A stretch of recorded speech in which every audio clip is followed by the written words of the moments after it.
Bien, mesdames, messieurs, bonsoir. Eh ben, vous voyez, il a suffi de dire qu'elle est arrivée pour qu'elle arrive. Madame Fattori, bonjour ou bonsoir. Bonsoir. Dernier conseil communautaire pour cette année. Il y en aura vraisemblablement encore peut-être un autre, même certainement. Thierry, si vous voulez bien déjà faire l'appel pour que nous constations le quorum. Présent. Claude Bossec. Présent. Jean-Jacques Bourson. Présent. Stéphane Brusco. Présent. Daniel Simarelli. Présent. Marie-Rose Friot. Présent. Carmelo Lopresti. Présent. Sébastien Riby. Présent. Gilles Destremont. Présent. Karine Mehachi, excusez, procuration, M. Brusco. Fabienne Minichetti, excusez, procuration, M. Matucci. Guillaume Petitclerc. Présent. Claire Arési, excusez, procuration, M. Riby.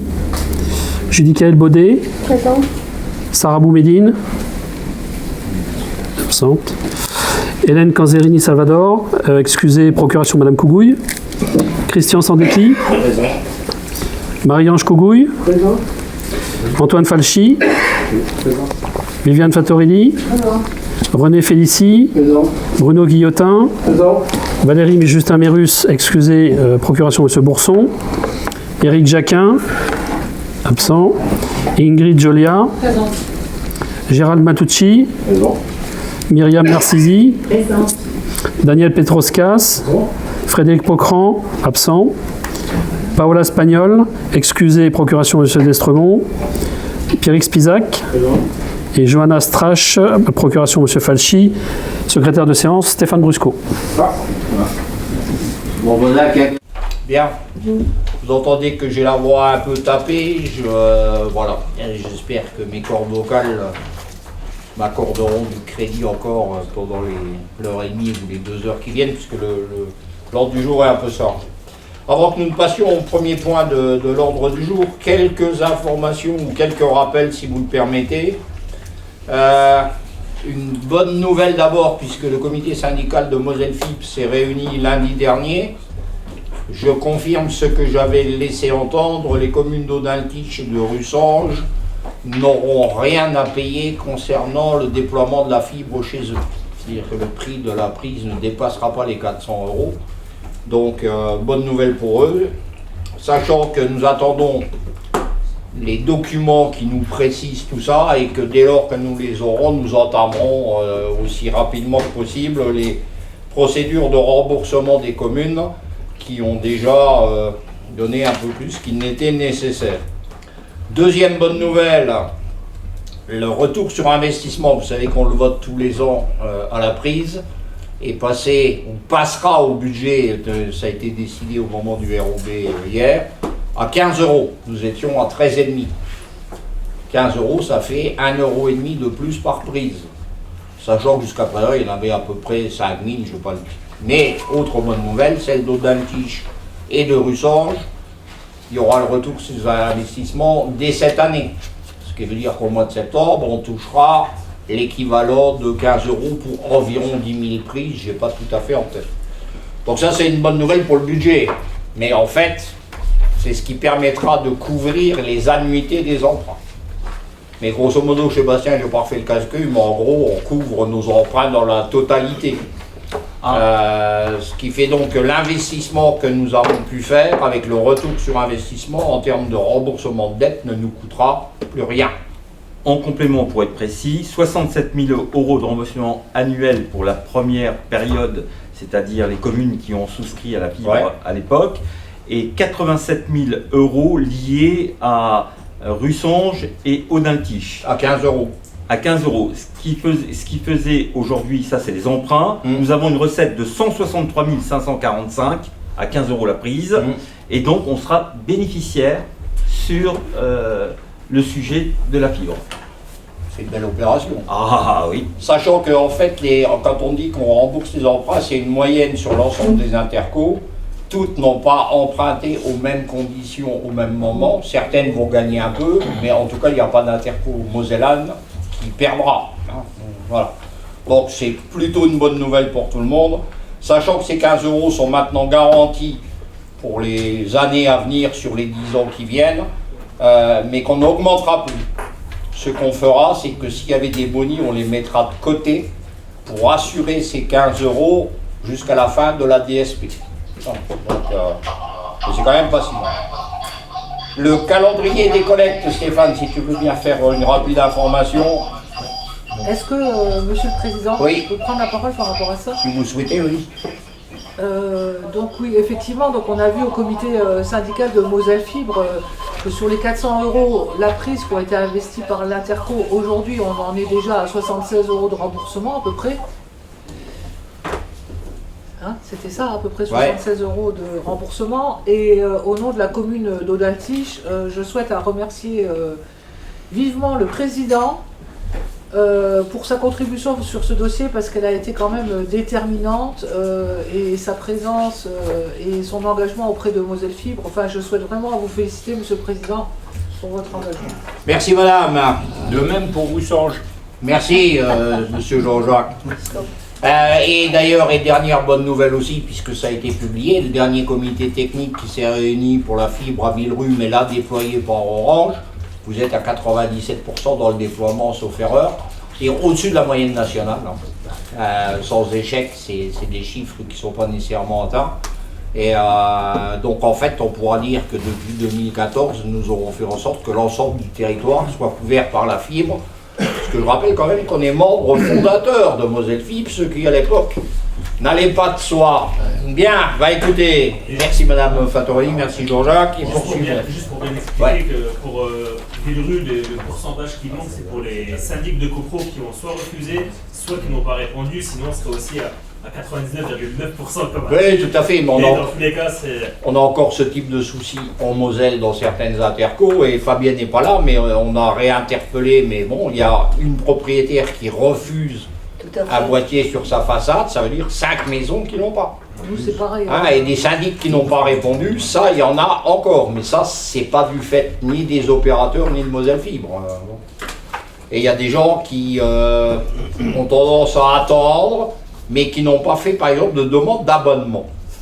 Or, tant que vous ne faites pas une demande d'abonnement, vous n'avez ni vous n'avez pas la DSL, mais vous n'avez pas la fibre non plus. Donc on s'attend avec le décommissionnement du cuivre, 2030, je rappelle, 2030, il n'y a plus de cuivre nulle part.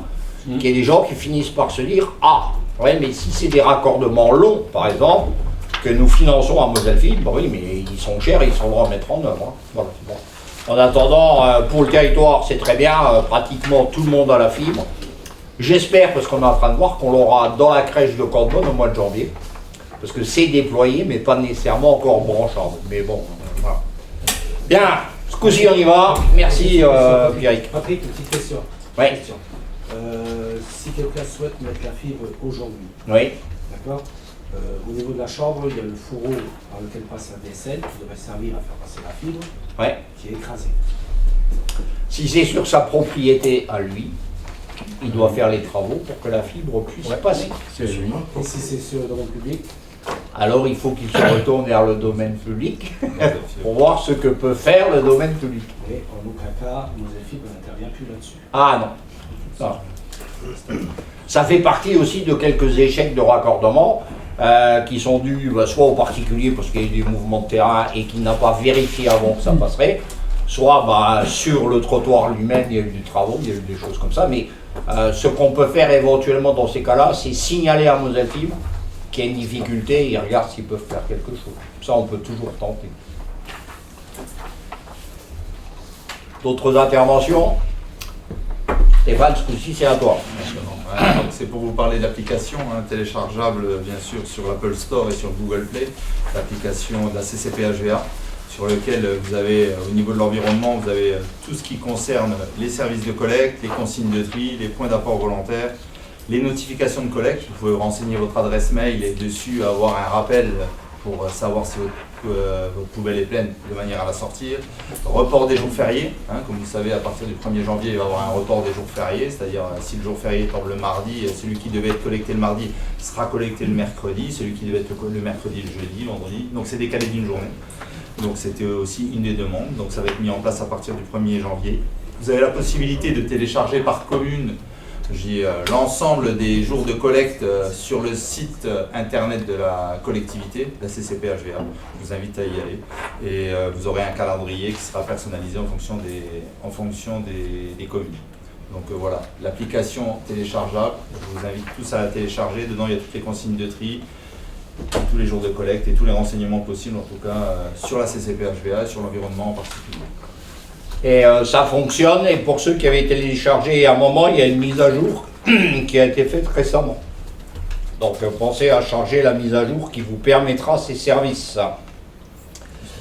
Le GECT me demande, il a sans doute déjà pris contact avec les communes, mais vous savez que nous avons un interreg qui s'appelle A-Vélo, qui essaye de mettre en place une recyclerie et atelier de réparation pour vélo. Le GECT est à la recherche d'un local en France. Donc on vous refera une note détaillée demain. Mais pensez-y, au même titre qu'ils cherchent des lieux d'animation pour informer. Donc on vous remettra tout ça, mais dans la mesure du possible, d'essayer d'y répondre. Et le plus difficile pour l'instant, c'est le local. Et peut-être que vous avez des disponibilités que nous ne connaissons pas. Donc n'hésitez pas. C'est quand même un projet, pour ceux qui l'ont un peu suivi, qui est intéressant, qui a été décidé à l'unanimité et qui est financé dans le cadre de l'Interreg. On a reçu des informations dans les communes. Vous n'avez pas reçu? Si, on les a reçus. On les a eus. C'est un rappel que je fais, parce que là, Dorothée, un peu, elle appelle au secours. Hein, voilà. Je sais que Aude a répondu que vous n'aviez pas de locaux, par exemple. Vous avez vu aussi qu'il y a un challenge zéro déchet qui est lancé. Pour Metz, je l'ai relayé à de nombreuses reprises. Pensez à le relayer sur vos communications municipales, le challenge zéro déchet. Il y a un certain nombre de personnes qui sont inscrites, mais côté luxembourgeois. Il n'y a pas de Français qui se sont lancés. Donc si vous pouvez relayer l'information, peut-être trouverons-nous candidats. Autre information, et vous voyez qu'on va passer du coq à l'âne, mais le 11 février, nous ne savons pas encore dans quel créneau, l'Amatec sera là. Et nous ferons avec elle, avec le PA, le point sur la situation de l'eau potable. Sachant que nous avons lancé des études, etc. Sachant que le Simone de l'Alzette est compétent au 1er janvier, sauf erreur, Thierry. Voilà. Et que donc il nous faut faire un point de situation, voir ce que nous transférons des études que nous avons faites, etc. Mais donc, l'eau potable, 1er janvier, Sivom, et un point le 11 février. Vous avez sur la table 4 délibérations que nous avons été obligés de mettre, qui ne mettent pas en cause l'avenir de la Comcom. La première concerne les délégués TEMO, mais on y viendra très, très vite. Une qui concerne les bennes à déchets verts. Une qui concerne la garantie d'emprunt pour l'Arche, mais on vous l'expliquera. Et une dernière qui est une sollicitation dont Claude Bossec nous a parlé en bureau, qui consiste à pouvoir financer des bus pour les collèges pour aller visiter le méthaniseur du SM-Tom. Voilà, mais donc ces 4 délibérations sont sur la table et on y viendra en temps voulu. Premier point, approbation du Conseil du 18 novembre 2025. Je vous rappelle que c'est lui où nous avons parlé des orientations budgétaires. Des remarques? Qui est contre? Qui s'abstient? Je vous remercie. Thierry, nous avons transmis à tous les membres du Conseil la présentation du rapport d'activité du pôle environnement pour 2024. Tout le monde l'a reçu. Y a-t-il des questions par rapport à ce rapport d'activité? Alors c'est toujours délicat dans ces périodes-là, fin 2025, de présenter du 2024. Mais il se trouve que c'est comme ça. Et il se trouve aussi que ça a pris un peu de retard. Pourquoi, Stéphane? Problématique de remontée d'infos. Nous n'avons pas eu les remontées d'infos, je le signale d'ailleurs officiellement, du SM-Tom. D'accord? Nous les avons eu tardivement, ce qui fait que nous pouvons vous présenter ce rapport d'activité que vous avez bien évidemment lu avec des chiffres actualisés. Des questions? Ok, je vous remercie. Vous avez également été destinataire volontaire de la présentation du rapport d'activité 2024 de e-logging for. Pour ceux pour qui ça ne dit rien, c'est Europort. Vous avez pu voir qu'en 2024, il y a un certain nombre de choses qui sont arrivées sur la zone d'Europort. Je peux vous dire qu'en 2025, il y a pratiquement plus un demi-hectare à vendre et que les projets y arrivent rapidement. Si ce n'est celui de l'abattoir, mais ça, vous en avez déjà été informé. Des questions par rapport à ce rapport? Je vous remercie. Présentation du rapport 2024 de la MATEC, qui nous fait son rapport d'activité, d'autant plus qu'elle est en maîtrise d'œuvre et en soutien chez nous pour l'ensemble des problématiques de réseau.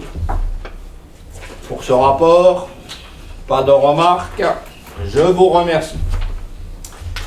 Vous avez été destinataire également des modifications des statuts du syndicat mixte TEMO, sachant que en fait cette modification des statuts a été faite puisque, et d'ailleurs ça s'est passé aujourd'hui à 14h, la mise en place officielle de Thionville Fench Agglomération, c'était aujourd'hui à 14h, la fusion est faite, d'accord ? Du fait de la fusion dans un certain nombre de syndicats auxquels appartenaient l'un ou l'autre, l'une ou l'autre de ces deux agglos, ou les deux, ça demande une modification des statuts, non pas pour modifier ce pourquoi ces syndicats existent, mais dans la représentativité de ces statuts. Et donc, à TEMO, la modification des statuts s'est faite avec un changement du nombre de délégués. Vous y étiez encore hier soir. Donc ce que je vous demande d'une part, c'est d'approuver la modification des statuts de TEMO qui ont d'ailleurs été présentés en bureau. Est-ce qu'il y a des remarques? Qui est contre? Qui s'abstient? Je vous remercie. Et donc sur table, vous avez la désignation des délégués au comité syndical de TEMO, sachant qu'on la met sur table puisque nous attendions que Audintiche, qui a un poste de titulaire mais aussi un poste de suppléant, nous disent qui était suppléant, et il se trouve que Madame Jolia est ici présente. Donc je vous redonne la liste des représentants titulaires au comité syndical TEMO au prochain comité syndical qui aura lieu en janvier. Patrick Ritzer, Stéphane Brusco, Gilles Desremont, Claude Bossec, Viviane Fattorelli. En qualité de délégué suppléant, c'est dans le même ordre, c'est-à-dire que si je prends Antoine Falchi, il sera suppléant de Patrick Rissel. Daniel Simarelli, Jean-Jacques Boxon, Fabienne Menichetti et Ingrid Jolia. Je vous demande donc d'approuver cette liste de délégués à TEMO, sachant qu'on en avait 8, mais que maintenant on en a 5 plus 5. Bon. Qui est contre? Bien, les deux représentants d'Autange sont contre pour la bonne et simple raison qu'ils souhaitaient que le conseiller municipal qui jusque-là en était en soit. Donc je peux comprendre. Qui s'abstient? Madame Menichetti, qui est candidate néanmoins, s'abstient sur cette décision. Mais bon, tout ça a été discuté en bureau. Donc nous transmettrons cette liste.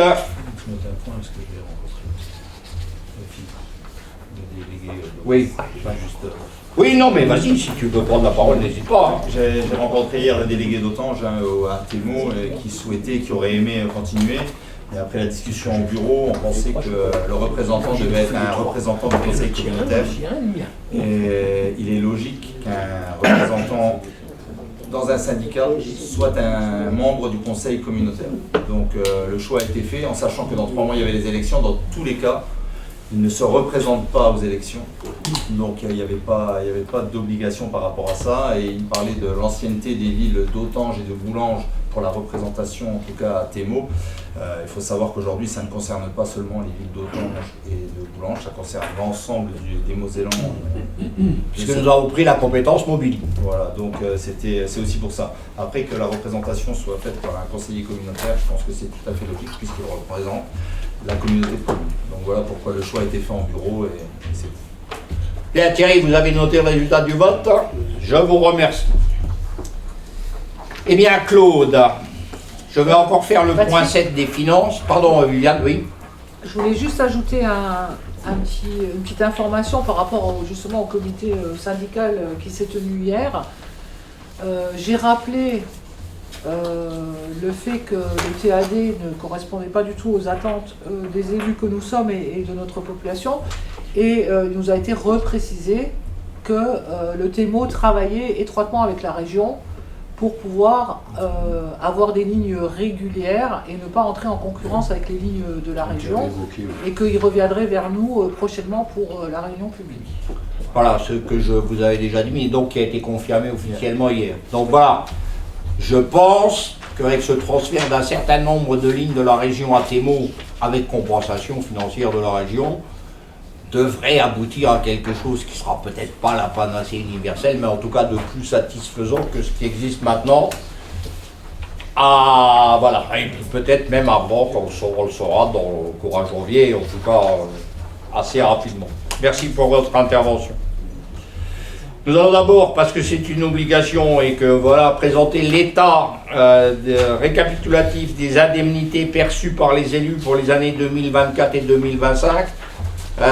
Thierry, vous les affichez pas parce que là on a le budget primitif.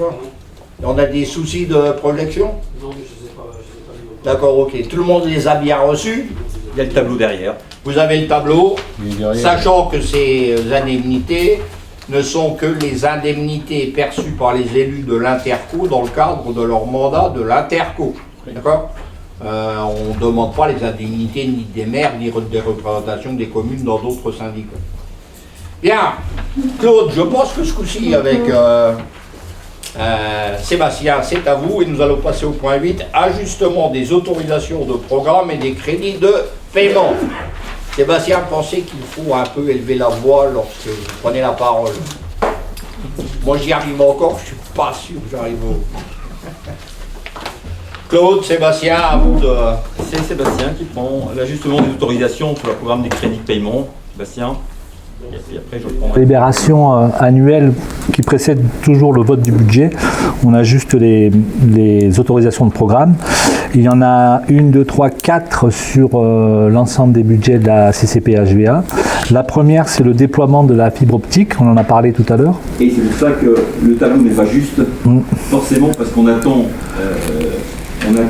qu'il y ait un écrit en ce qui concerne la fibre pour les communes, parce que forcément la compétence nous revient et que pour qu'elle soit à zéro, il faudra attendre qu'il y ait un écrit. Et donc c'est pour ça qu'on est parti, et c'est pour ça que le président a fait une petite entrée en matière. Moi je redonne simplement quelques chiffres, encore une fois. Premier crédit, je l'ai dit mais je le répète, premier crédit qui a été fait pour la fibre, 67 000 € pour les villes concernées du premier acte, sans compter bien entendu Villerue et Thil. Ensuite, il y a eu le deuxième emprunt avec Russange et Audin-le-Tiche, 87 000, donc un total de 154 000. Et si l'on regarde maintenant les recettes, on est sur 15 € et on arrive à 163 545, 5 223 pour la première étape, les communes qui ont été fibrées les premières, et la deuxième, Audin-le-Tiche et Russange, on est sur 5 680. On attend les effets correctifs, mais ça ne va pas changer grand-chose. Donc, une recette estimée à 163 545. Donc, on se retrouve bénéficiaire de 9 545 €. Que demande la situation? C'est vraiment bien mené. Et d'ailleurs, je pense que tout le monde l'a bien vu. Les équipements sur la 11, sur le tableau, les équipements publics sur Micheville, qui ne concernent que la ville de Villerue, voilà les coûts liés. Elles s'étalent bien entendu sur jusqu'à 2029. Il y a les recettes, mais c'est uniquement le FCTVA. La 15, c'est les participations d'opérations d'intérêt national, et on les a, elles vont jusqu'en 2026, et là c'est ce qu'on leur donne à l'EPA, et vous avez chaque année le coût lié à l'OIN, et après vous avez les travaux de gestion sur le milieu aquatique, et encore une fois, ça vous l'avez d'une façon entre les investissements et les recettes, et vous avez cette lecture de la GEMAPI. Ouais, Est-ce qu'il y a des questions sur ces 4 Moi j'ai juste une question, mais c'est juste par rapport à la GEMAPI. Je vois en 2007, on prévoit 1 178 640 de recettes? De recettes. Alors, ces recettes, ce n'est pas que de la taxe. Non. Il n'y a pas d'augmentation de taxes prévue. Non, il n'y a pas rien. On va voir le budget de l'annexe. Mais il y a des subventions sur un certain nombre d'opérations. Et après, elle s'équilibre par le fonctionnement. Non. Ça ne coûtera rien. Okay. Et là, c'est pour une info. Tu vas voter tout à l'heure. Oui, D'autres questions? Parce que là, c'est une information, c'est bon. Oui. Il n'y a pas de... Pardon? Il faut les voter, les actes. Voter la débit. Bien. Ouais, en fait, d'accord, ok. Donc, est-ce que vous nous autorisez à ajuster ces autorisations de programme? Qui est contre? Qui s'abstient? Je vous remercie. Claude. On passe au budget. Donc, on a fait un petit PowerPoint avec Sébastien. Je vous demanderai d'attendre le déroulement de cette présentation et après on répondra aux questions. On va le faire en duo avec Sébastien. Il commence et je donnerai les effets liés au fur et à mesure de la présentation. Donc, la présentation assez succincte de 5 slides reprend la note synthétique et tout le budget, les 4 budgets que vous avez eus qui représentent un gros pavé. Donc l'équilibre budgétaire pour 2026 s'établit à 18 millions d'euros pour la partie fonctionnement et 6 851 000 euros pour la partie investissement. Donc ça c'est l'équilibre du budget. Ensuite vous avez la présentation simplifiée qui permet de faire un zoom sur l'équilibre réel. L'équilibre réel c'est ce qui permet au budget d'être validé notamment par l'État et la Chambre régionale des comptes. Donc les dépenses de gestion progressent de 3,8% à 16 300 000 euros. Les dépenses financières diminuent de 20% à 322 000 euros et sont liées au transfert de l'emprunt à l'Arche, bien sûr. Au niveau des recettes, les recettes de gestion, c'est 17 900 000 euros, plus 3,1%. Alors, je reviens sur les dépenses. La progression paraît importante parce qu'on a un nouveau service quand même qui se crée, qui représente une enveloppe importante, c'est la microcrèche de Cambonne. D'accord ? Donc, voilà.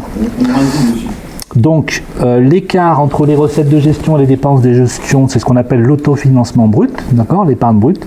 Il se situe à 1 248 000 euros, il progresse de 2,7%, ce qui est une bonne évolution pour un budget.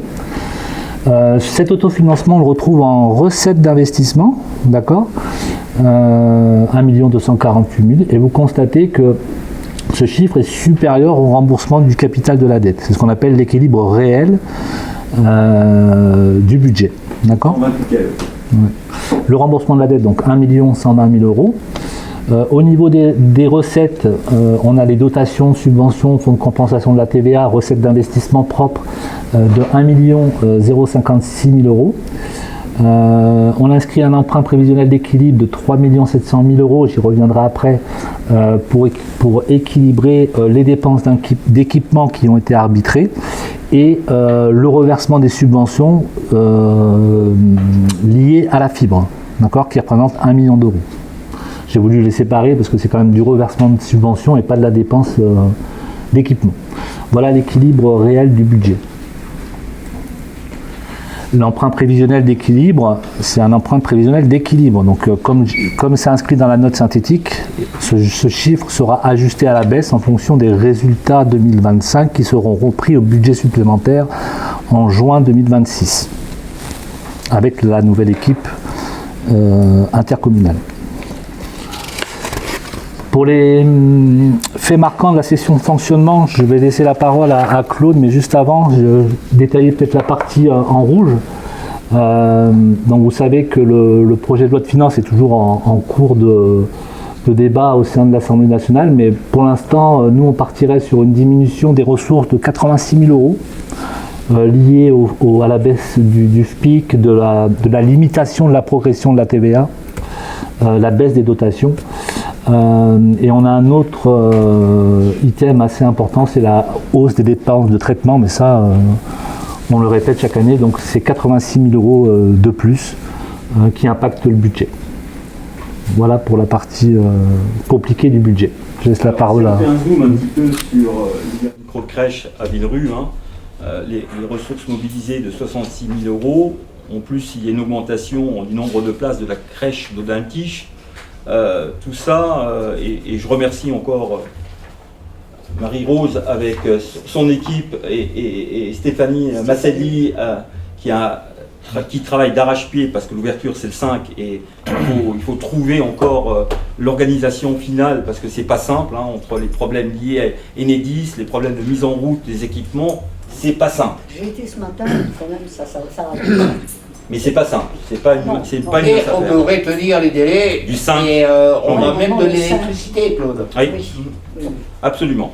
Donc la deuxième chose aussi à mettre, la mobilité pour l'expérimentation du covoiturage, et je répète encore une fois d'une façon très synthétique, la problématique du covoiturage réside pour moi essentiellement, et je pense que ça le témoigne, entre 30 et 40% aujourd'hui de la circulation qui va de la France vers le Luxembourg, ce sont les voitures de fonction et les voitures de service, les deux alliés. Donc forcément, on pourra faire le covoiturage que l'on veut, dès l'instant où ça ne coûte rien, il n'y aura pas d'efforts qui seront effectués sur des gens où le coût de déplacement, et regardez bien, c'est zéro. Donc ils vont préférer être égoïstes et forcément être tout seuls dans leur voiture que plutôt aller sur le covoiturage. Donc ça, c'est un réel problème qu'il faut absolument souligner parce qu'on n'arrivera pas à s'en sortir s'il n'y a pas finalement des actions fortes menées par le gouvernement luxembourgeois, parce que forcément les entreprises, pour être plus attractives, pour amener les salariés français au Luxembourg, donnent les voitures, j'entends, entre les voitures de fonction qui a un statut bien spécifique, mais les voitures de service qui en est un autre, et forcément ça aide pas le covoiturage. Et en plus, il y a un problème juridique. Si vous avez une voiture d'entreprise, vous ne pouvez pas faire comme vous voulez et transporter qui vous voulez dans la voiture. Donc c'est un double problème juridique. Maintien des services facultatifs des bêtes de déchets. Donc on a pris une décision et je pense que les services liés à la population, beaucoup de gens tiennent à cette benne. En revanche, maintenant, on prendra, bien entendu, la CCPHVA prendra tous les coûts de traitement, parce que ça soit en apport volontaire ou que ça soit dans une benne, on aura toujours ces coûts, et le reste viendra à la commune qui voudra prendre les bêches, la mise à disposition, et ça, il y aura des coûts qui seront en fonction des rotations et les délais qu'ils veulent mettre, la temporalité qu'ils veulent mettre ces bennes. Poursuite des projets en faveur de l'environnement pour le climat et l'air, l'énergie territoriale, projet alimentaire territorial. C'est quand même un coût assez important, mais on poursuit, parce que je pense que demain, l'inaction sur le sujet sera très préjudiciable pour le futur. Donc, encore une fois, on est toujours sur le sujet. Maîtrise des consommations énergétiques. Alors, la grosse part, c'est pratiquement 90%, c'est lié finalement à l'éclairage public. Et on a, à travers cet éclairage public, vous l'avez bien vu, entre passer de lampes économiques à des lampes à LED, on avait mécaniquement le résultat qui s'ensuit, et on a fait à peu près 98 000 euros, encore une fois, sur 90%. Et je tenais à remercier aussi l'équipe de la piscine de Villerue pour avoir bien cerné les problèmes de coûts liés aux énergies. Je pense qu'ils ont fait un travail remarquable, d'ailleurs ça se voit, parce qu'on a tenu les budgets sur les consommations. En revanche, je vous donne ça pour que vous ayez un esprit de regard sur cette piscine. Il y a plein d'équipements qui aujourd'hui arrivent au bout du chemin et qu'il faut remplacer. C'est des coûts qui forcément impactent la trésorerie de la CCPHVA, mais jusqu'à ce qu'il y ait, alors ou pas, mais on est sur le projet de réhabilitation, il va falloir faire avec, Et heureusement que les budgets fonctionnement liés aux énergies sont bien maîtrisés. Et je remercie encore une fois Laurence avec ses équipes pour avoir maintenu le cap. Maintien et soutien des satellites extérieurs aux associations, la GAP, mais il y a aussi le SMTOM. Sachez que la GAP aujourd'hui c'est 50 000 euros, que Lorraine Énergie Renouvelable c'est 40 000 euros, le SMTOM c'est 1,4 million, c'est pour vous donner des ordres de grandeur, et donc on reste toujours ancré sur le soutien à ces satellites, et je ne vois pas comment demain, avec le SMTOM, on pourrait demain, ou la GAP, ou Lorraine Énergie Renouvelable, pouvoir s'en sortir, laisser comme ça, sans mettre finalement une aide financière sur le sujet. Culture. Alors culture, forcément, vous allez voir que le fonctionnement, et après je ferai un petit zoom sur le soutien de l'ARCH, parce que c'est bien d'annoncer 1,30 million, mais il faut voir comment est composé ces 1,30 million. La culture, on reste sur 157 000 euros, donc c'est plutôt bien. Le projet Hello, maintenant, comme ils disent, si on traduit, et Yann ne dira pas le contraire, le français au luxembourgeois, et je pense que c'est bien aussi d'être avec eux, et les ressources de mobilité sont là, et je pense qu'on est plutôt cohérent sur le sujet. Soutien de l'Arche. Alors je fais un zoom parce que, encore une fois, il ne faut pas faire d'amalgame. L'Arche, c'est toujours 620 000 euros de subvention qui est donnée par la CCPHEA. Derrière, on l'a toujours dit, il y avait des surcoûts de location de chaudières qui sont aux alentours de 40 000 euros. Il y a l'énergie, forcément, avec une chaudière qui est mise sur un Algeco, vous avez un rendement qui est aux alentours de 60-65%. Donc c'est-à-dire que quand vous mettez 1 kW, vous récupérez 65% du kW. Donc forcément, c'est pas une question de mauvaise gestion, c'est une question structurelle pour le chauffage, et il faudra qu'on passe absolument, et d'ailleurs on est en train d'aboutir sur la réalisation de cette chaudière sur l'Arche. Ensuite, vous avez le transfert des actifs qui se place dans tous les cas entre l'amortissement et l'emprunt, 200 000 euros pour les amortissements, 100 000 euros pour les emprunts. Et si vous faites le calcul, forcément, il y a un delta de 35 000 euros qui est, rappelez-vous, en 2023, le déficit qu'avait fait l'Arche et qu'on avait mis 4 fois 35 000 euros à reprendre sur les budgets annuels. Donc si vous faites le calcul des 1,30 million et ce que je vous ai dit dans la décomposition du coût de l'Arche, vous retrouverez cette somme. Voilà, ça...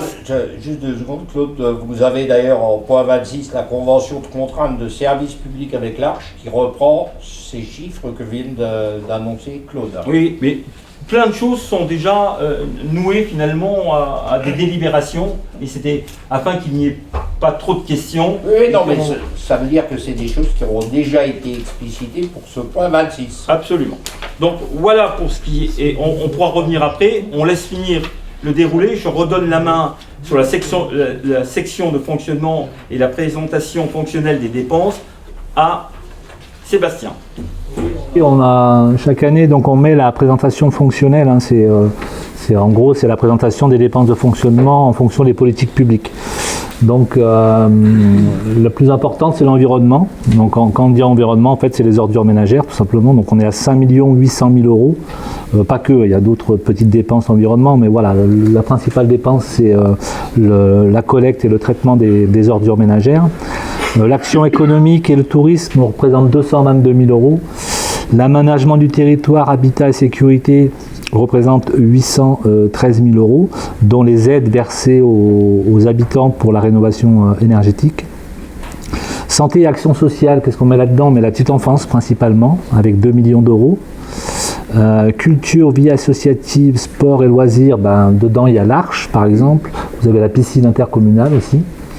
Les services généraux, c'est tout ce qu'on ne peut pas caser ailleurs. Donc voilà. Et opérations non ventilables, c'est les reversements fiscaux tels que le FNGIR et le reversement aux communes au titre des attributions de compensation. Ces deux éléments, c'est 2 millions d'euros qui sont reversés aux communes membres, 1,6 million à l'État et 400 000 euros à peu près pour les communes membres. Comment ? Et les transports, pardon, excusez-moi, 763 000 euros. Bah, principalement, c'est le versement aux organismes de regroupement que sont le TMO et le SMITRAL. Voilà. Je repasse la main à Claude pour les dépenses d'équipement. Les travaux de mise en conformité de la déchetterie. Vous savez qu'on a été retoqué déjà depuis plus de 4 ans sur le bassin de rétention et que ça tardait. Donc on va mettre finalement cette déchetterie en conformité. Alors ça c'est pour tout ce qui est le quai et tout ce qui est lié finalement à tous les risques potentiels de contamination du sol. Donc le bassin de rétention, il veut dire ce qu'il veut dire, c'est qu'on va pouvoir contenir finalement les risques potentiels de pollution du site.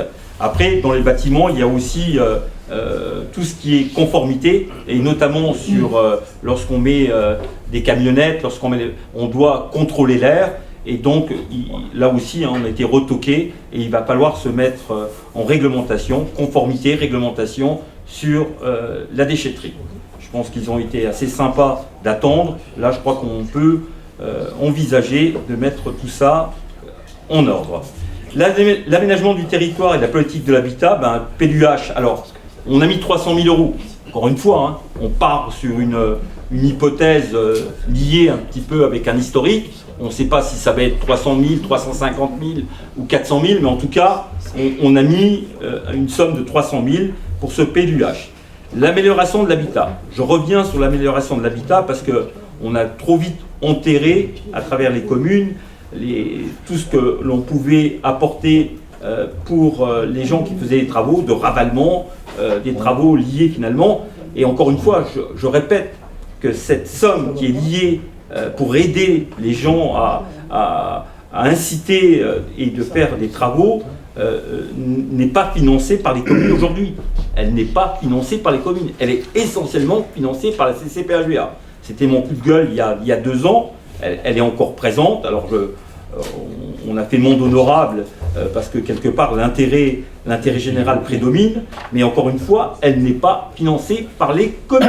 Elle est financée par la CCPHVA, qui pour moi est un trou dans la raquette. Il y aurait dû y avoir forcément là des fléchages de retour par les communes par rapport aux habitants qui font les investissements, le retour des recettes sur le sujet. Opération d'intérêt national, vous l'avez vu, on est toujours avec le PA 127 000 euros, la ZAC de Micheville 120 000 euros.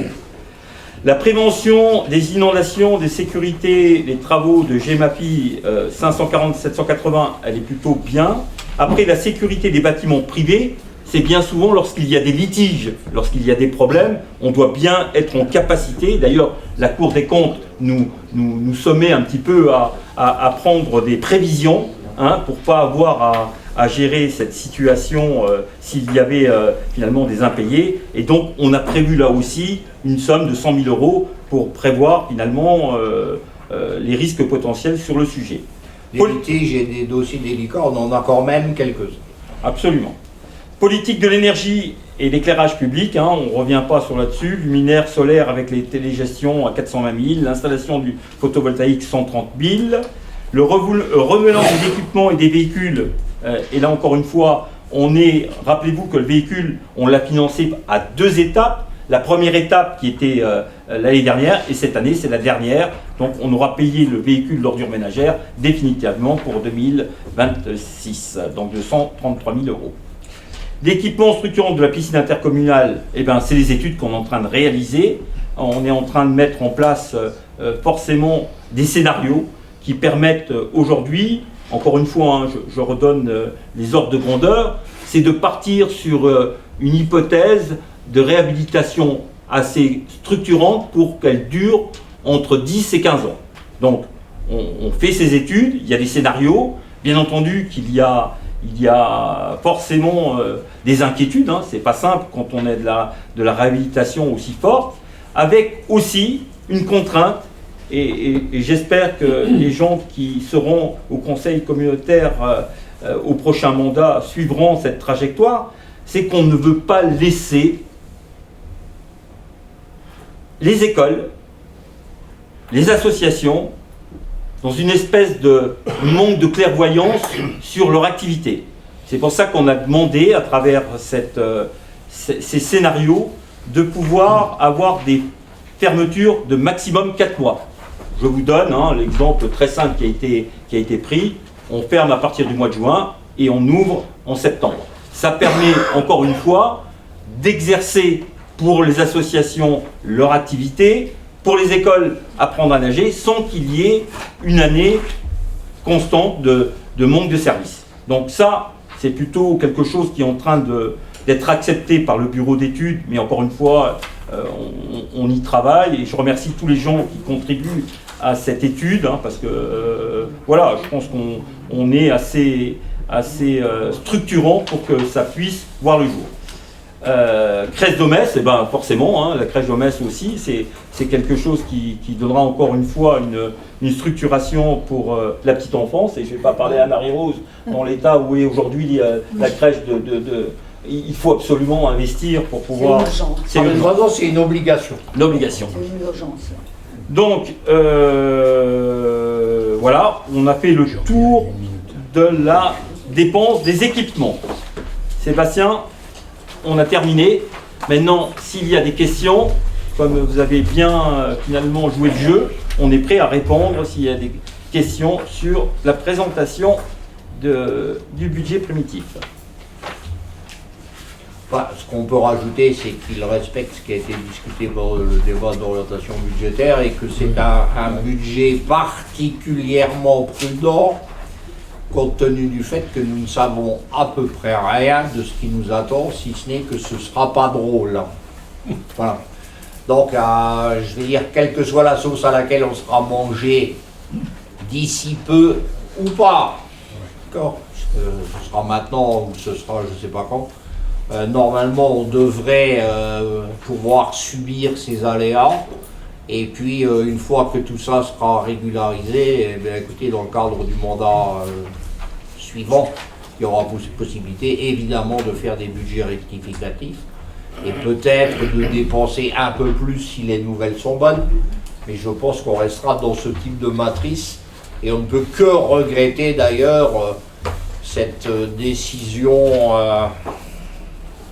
des gouvernements successifs qui consiste à faire payer les collectivités pour un déséquilibre budgétaire qui n'est pas le leur. Nous avons des budgets équilibrés tous les ans. Et là, bon, on fait partie des intercos qui ne seront peut-être pas trop ponctionnés, mais il y en a d'autres pour lesquels, et notamment les métropoles, pour lesquels ça risque de faire sérieusement mal. Tout ça a été débattu. Il y a eu tous les arbitrages possibles et imaginables. Donc si vous avez encore des questions, c'est le moment. J'avais aussi à rajouter, parce qu'à travers le complément d'information, le fait de voter ce budget en antériori qui est contesté par certains, qui est plutôt mis dans les grosses communes, les métropoles et bien souvent les départements, les régions, l'intérêt, encore une fois, je préfère m'associer sur une démarche d'anticipation pour que les services à partir du 1er janvier aient un budget à suivre, plutôt que d'attendre le mois d'avril avec des incertitudes, je comprends, et bien entendu ce que disait le président, et il a complètement raison, il y a pour cela des budgets modificatifs qui sont permis par la loi, et donc en juin, on peut très bien redresser le tir si réellement il y a une espèce de décalage qui serait important. Donc encore une fois, je préfère voir des services avec des budgets au 1er janvier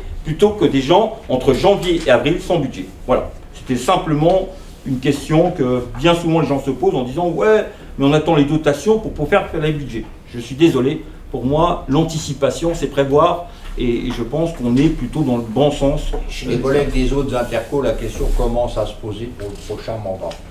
Voilà. Maintenant, je vous laisse s'il y a des questions. Des questions? Juste une petite question, dans 222 000 € sur l'action économique et sur le tourisme, si on peut en dire plus, notamment sur l'action économique, ce qui est prévu dans une section de fonctionnement. Je reprends les 220 000 €. Sébastien, premier morceau de réponse, 220 000. Sur l'action économique en fonctionnement, c'est des participations versées notamment à Moselle Attractivité. Moselle Attractivité, il faut bien se le dire parce que les gens ne comprendraient pas. On a une chance extraordinaire quand même quelque part, c'est que derrière on a une opération d'intérêt national, une OIN qui fait que... L'OIN est dans ces 200 000. Non, elle n'y est pas. Mais je veux dire que quelque part, elle nous aide. Ouais. Et pourquoi je dis ça? Parce que demain, regardez bien, on dit que charité ordonnée commence par soi-même. J'ai aussi le portefeuille économique et je devrais avoir un DevEco que je n'ai pas pris pour des raisons... Un poste que je n'ai pas pris.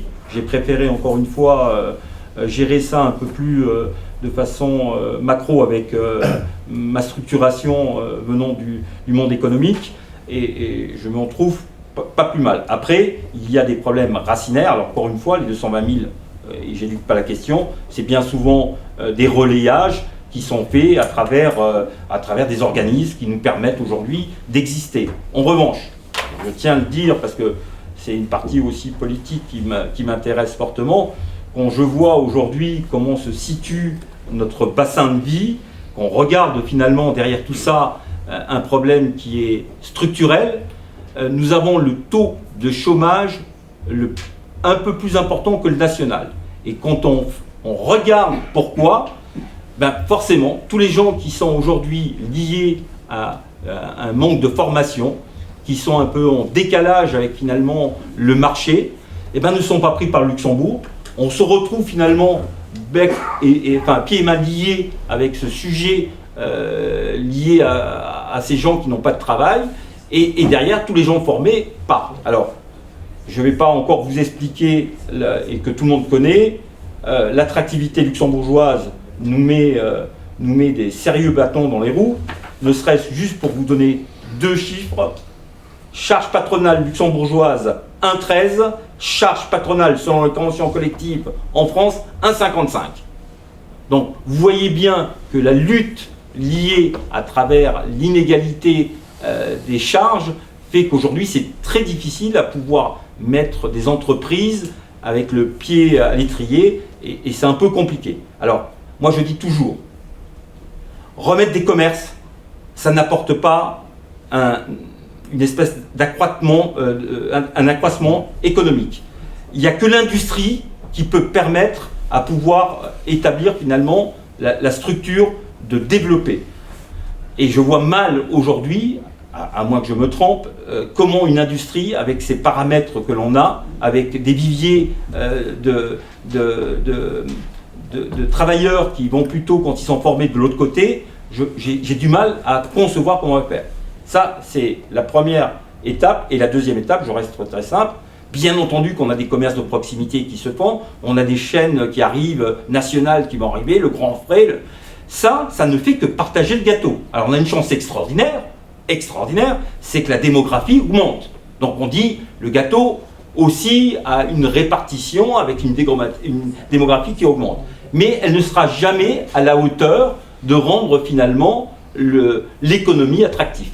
Je suis un petit peu désolé de voir, je discutais avec Aldi récemment, c'est juste pour vous donner, Aldi qui voulait partir de la ZAC d'Audun parce qu'il manquait de place. Il était prévu qu'ils aillent voir chez l'aménageur Priest, c'était deuxième aménageur, c'est le nom de deuxième aménageur. Il y a Priams et... Ah, je ne l'ai pas en tête, désolé. J'ai un trou, ça va revenir. En tout cas, ça s'est pas fait. On a trouvé des solutions pour les garder. On va, je pense, les conserver sur la ZAC avec... il restait encore une partie liée finalement à du foncier sur la ZAC. C'était la dernière d'ailleurs qui appartient à la famille Virgili. Donc on risque de contenir, parce que ce sont des locomotives, hein, Carrefour Market et puis aujourd'hui Aldi, ce sont réellement des locomotives. Donc, à part de donner notre argent à des missions pour pouvoir trouver de l'attractivité, par le départemental, par le régional, on a très peu de moyens. Et encore une fois, je vous dis, heureusement qu'il y a le IN qui nous sort un petit peu sur les statistiques qui sont un petit peu faussées, parce que je vous l'ai bien dit, hein, on partage le gâteau plutôt qu'on crée de la richesse. Donc c'est juste en tout cas, c'est on va dire des cotisations aux organismes, parce que je me souviens, alors si ma mémoire est bonne, hein, mais quand il y a eu la crise Covid avec notamment Ma Ville Mon Shopping, c'était ce qu'on donnait, c'était ça, Ma Ville Mon Shopping, qu'on donnait 35 000 € à la Poste. Ce qui avait été dit, c'était qu'à la fin de la convention, ces 35 000 € seraient remis justement pour les associations de commerçants pour mener des actions. Alors, des actions, ça pourrait être... Oui, mais on n'est jamais allé au bout de Ma Ville Mon Shopping. Non, mais j'ai pas fini. Je dis juste que quand il y a des premières cotisations qui étaient données, c'était de dire qu'une fois que ça serait terminé, donc si on n'a pas été au bout, donc ça veut dire que c'est terminé. Donc c'est simplement pour dire qu'il y a des actions qui, en tout cas cet argent-là aurait pu être mis, et comme ça avait été dit aux 2 associations de commerçants à l'époque, hein, même à un moment il y avait même la possibilité de faire une création, enfin c'était compliqué à mettre en place, mais la création d'une association intercommunale des commerçants, mais sur les actions, que ce soit sur la vitrophonique, ça aurait pu être même sur de l'aide pour l'installation ou des choses comme ça. Donc l'argent n'a jamais été remis. Oui, je comprends. Je termine parce que c'est vrai que la question demande, hein, mais on a le financement aussi de l'attractivité du marché provençal qui a plutôt bien marché. On a plein de petites choses qui ne sont pas à la hauteur. Et pour revenir... moi, je pense que Action Cœur de Ville, on a loupé le coche pour les. Hein, on a loupé le coche, mais quand on arrive, c'était trop tard. Je vous rappelle que nous, en 2020 ou en 2021, on avait fait une demande, on avait fait un courrier, et qu'on en avait débattu entre nous, et que ça a été dit qu'on ne ferait pas de choses supplémentaires. Oui, mais je le redis, c'est pas qu'on a loupé le coche, c'est qu'on a fait la proposition, nous, Villerue, et qu'on l'avait débattu entre nous, que ça a été une fin de non-recevoir pour dire, vu les finances, on ne va pas s'engager encore dans une nouvelle démarche qui engendrait des coûts.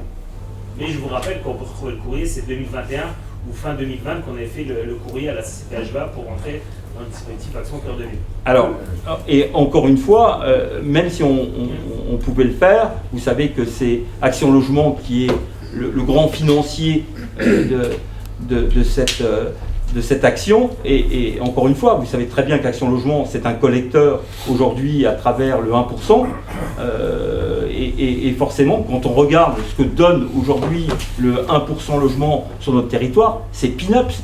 Donc, quelque part, quand vous avez des gens qui nous regardent un petit peu, c'est un peu difficile de trouver l'espace nécessaire pour pouvoir avoir des gens qui nous aident sur le sujet. Mais on pourra reprendre, mais en tout cas, l'action économique, elle reste ce qu'elle reste. Je pense qu'elle est compliquée. Je pense tant qu'on n'aura pas une décision ministérielle, parce que ça ne se traite pas au préfet ou au sous-préfet, je pense qu'il y a des actions qui doivent être menées au plus haut de l'État. Et je ne dis pas, c'est pas nous, c'est pas machin, mais il faut trouver des axes aujourd'hui. Regardez, enfin, je ne vais pas le refaire, mais j'ai été dans des débats, et j'arrête là. J'ai été dans des débats où logiquement, les entreprises luxembourgeoises devraient payer le 1% logement.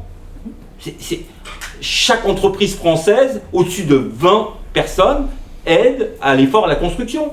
C'est naturel. Et ça, elle ne le fait pas. Et ça pourrait rentrer dans un cadre aussi, non pas que du logement, mais aussi de la partie économique. Donc tout ça reste des sujets qu'il va falloir forcément s'en emparer pour pouvoir essayer de trouver des marges de manœuvre pour exister dans nos communes. Et encore une fois, je termine là, promis.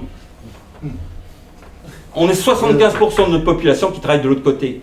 Quand vous allez à Thionville, ils sont plus qu'à 30, voire 25. Et quand vous êtes à Metz, ils sont plus qu'à 10. Donc, notre capacité aujourd'hui à gérer la situation, elle est d'autant plus difficile que c'est pratiquement l'intégralité de nos actifs qui partent au Luxembourg. Alors, quand on est 30 000 habitants sur notre CCPHVA, et que vous avez 75% des gens aujourd'hui actifs qui passent de l'autre côté de la frontière, vous mettez une pression supplémentaire à trouver des pistes aujourd'hui pour essayer d'équilibrer le marché économique. C'est mécanique. Alors après, c'est sûr que quand on est des grandes villes, quand on est moins tributaire de ça, eh ben on passe plus facilement à travers les gouttes. Il a vu ce que ça donnait la conférence gouvernementale, non ? sur les sorties. Quel CIG? Non mais je dirais, on peut dire quel CIG? J'avais dit qu'elle ne serait pas conclusive, c'est encore pire que ce que j'avais pu imaginer. Bon, est-ce qu'il y a d'autres questions avant qu'on passe au vote? Parce qu'il y aura 4 votes. Oui. Hein, et on les fera séparément, parce qu'on est obligé de les faire séparément. Il faut faire un peu plus. Eh bien, 4 d'un seul coup. Ah, 4 d'un seul coup? Non, mais on va les passer les unes, s'il n'y a plus de questions. Donc nous étions au point 9, le budget primitif. Est-ce que, budget général, budget primitif. D'autres questions?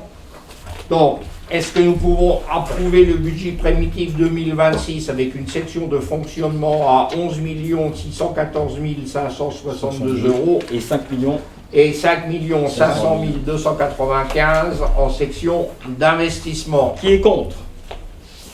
Qui s'abstient? 2 abstentions. Thierry. On passe maintenant sur le budget primitif, le budget annexe des ordures ménagères, avec une section de fonctionnement de 6 341 000, une section d'investissement de 793 000. Qui vote contre? Qui s'abstient? Toujours 2. Merci Thierry.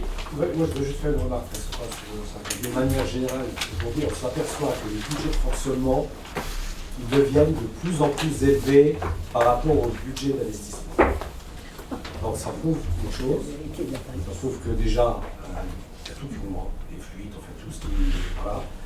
Les cotisations salariales, CNRL, CL, enfin tout qui augmente. Il y a tout qui augmente, et si bien que nous, les collectivités, que ce soit au niveau des mairies, que ce soit au niveau des communes, on paye tellement en fonctionnement que finalement il ne reste plus grand chose pour l'investissement. C'est pour ça et qu'on le redit.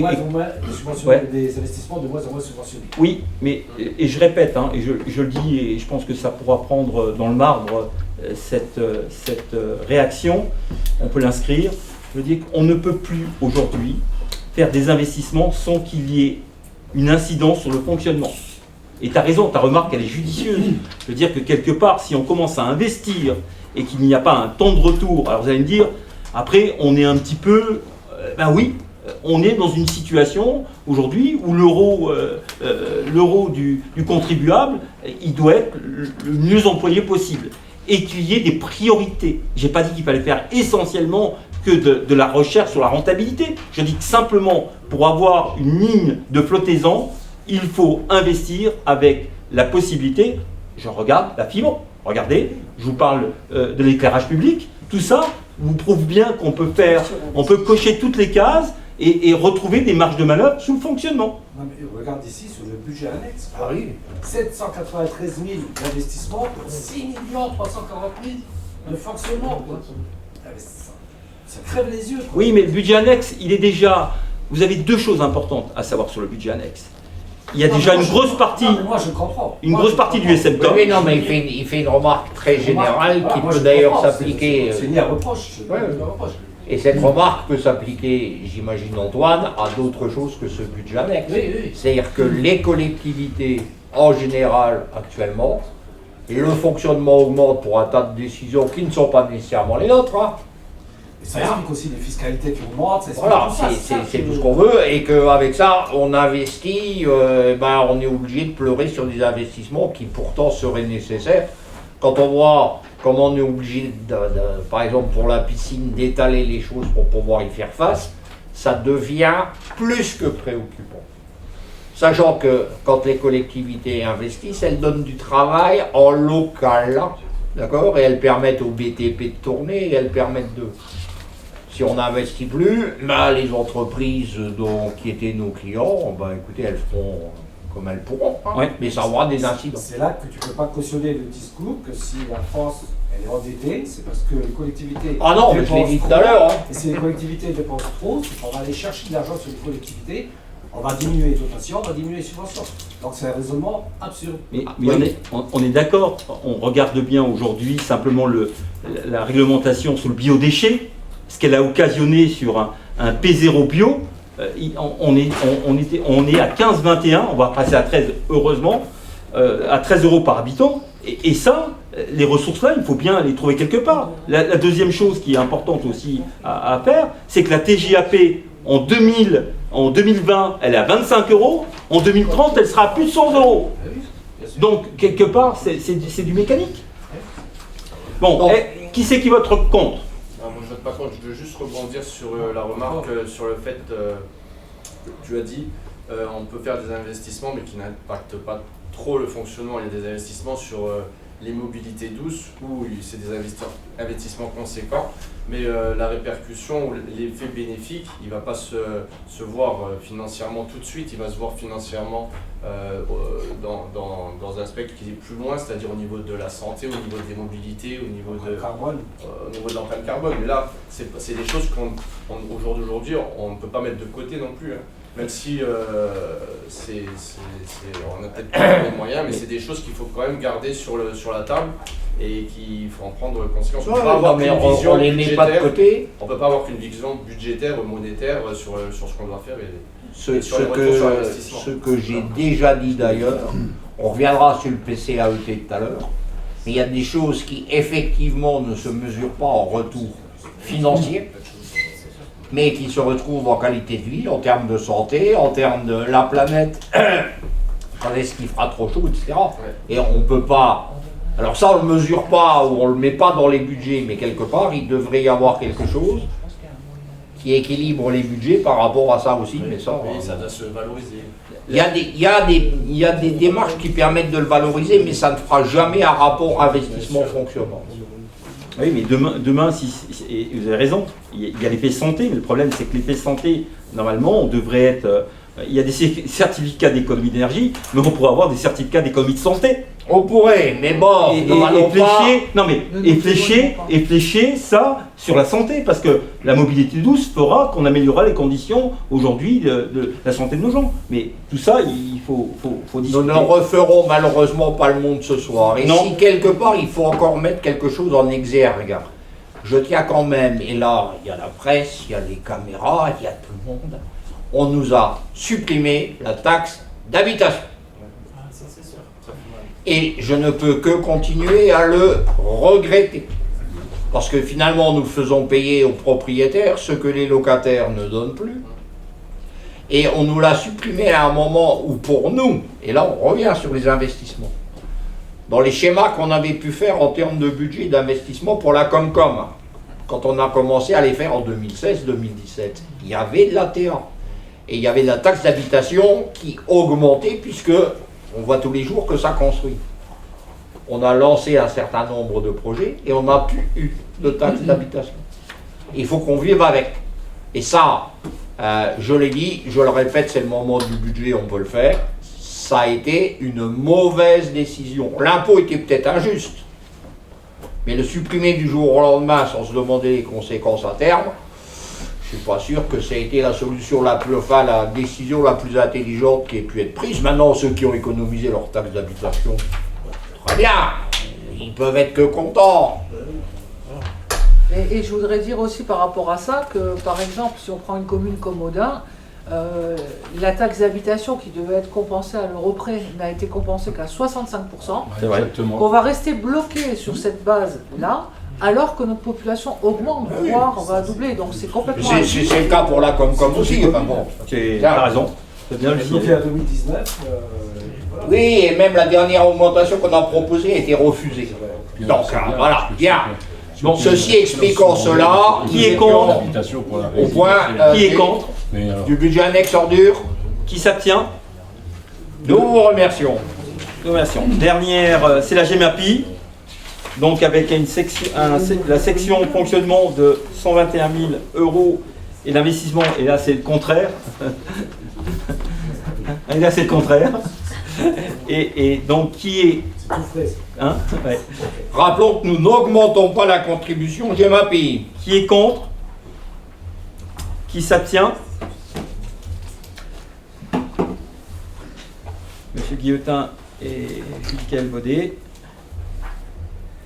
Et le dernier, pour moi, vote du budget permittif du budget annexe de production d'énergie renouvelable, avec une section fonctionnement de 16 400 et une section d'investissement de 12 000. Qui est contre? Qui s'abstient? Merci bien. je vais parler. C'est encore à vous pour la Oui. fixation des. Ah bien, alors, les AC, hein, donc regardez bien, on a donné des AC avec ce que l'on avait. Apparemment, on en avait discuté avec tout le monde. Je pense que personne aujourd'hui découvre ce tableau. Avec finalement, on arrive à la fin de l'éolien pour Autange et pour Boulange, parce qu'on avait pris la rétroactivité. Donc ça y est, ça se termine. Après, vous avez forcément l'ajustement pour la petite enfance pour Audin, qui est quand même significatif. Voilà. Et après, on a la répartition sur l'ajustement pour Tille et pour Boulange. Autant je ne l'avais pas pris. Et donc, voilà en gros les AC. Et vous avez la répartition, elle est encore provisoire, hein, forcément, pour 2026. Vous les avez par commune et par total. Ouais, ça a été discuté au bureau et tous les maires sont largement informés. Qui est contre? Qui s'abstient? Nous, on s'abstient juste parce qu'on avait toujours demandé une collecte sur la piscine, sur la révision, et on ne l'a pas eu cette année, donc on s'abstient sur... Villerue, tout Villerue avec l'opposition. Et donc pour répondre aussi, parce que, et très rapidement, je pense qu'avec le président Brusco de la CLEC, on a dit qu'on ferait ça en janvier-février, hein, c'est ça, hein, avant les élections. Point 14, puisque quelque part la Cour des comptes nous y a largement invité. Et puisque vous en avez parlé en introduction, provision pour risques et charges budget des annexes des ordures ménagères. Alors on a plusieurs provisions comme ça que nous devons... Moi je veux simplement vous donner la métrique, parce qu'on parle de ces provisions sans savoir un petit peu ce qui s'y passe dans cette provision. Et je vais vous donner un exemple significatif qui va vous permettre de mesurer ce problème. Nous avons mis en place depuis 2022 la taxe d'enlèvement. Nous avons depuis 2022 131 000 € de taxes d'enlèvement. Et nous avons récupéré sur les 131 000, 42 000. C'est les amendes. Ouais. La taxe d'enlèvement.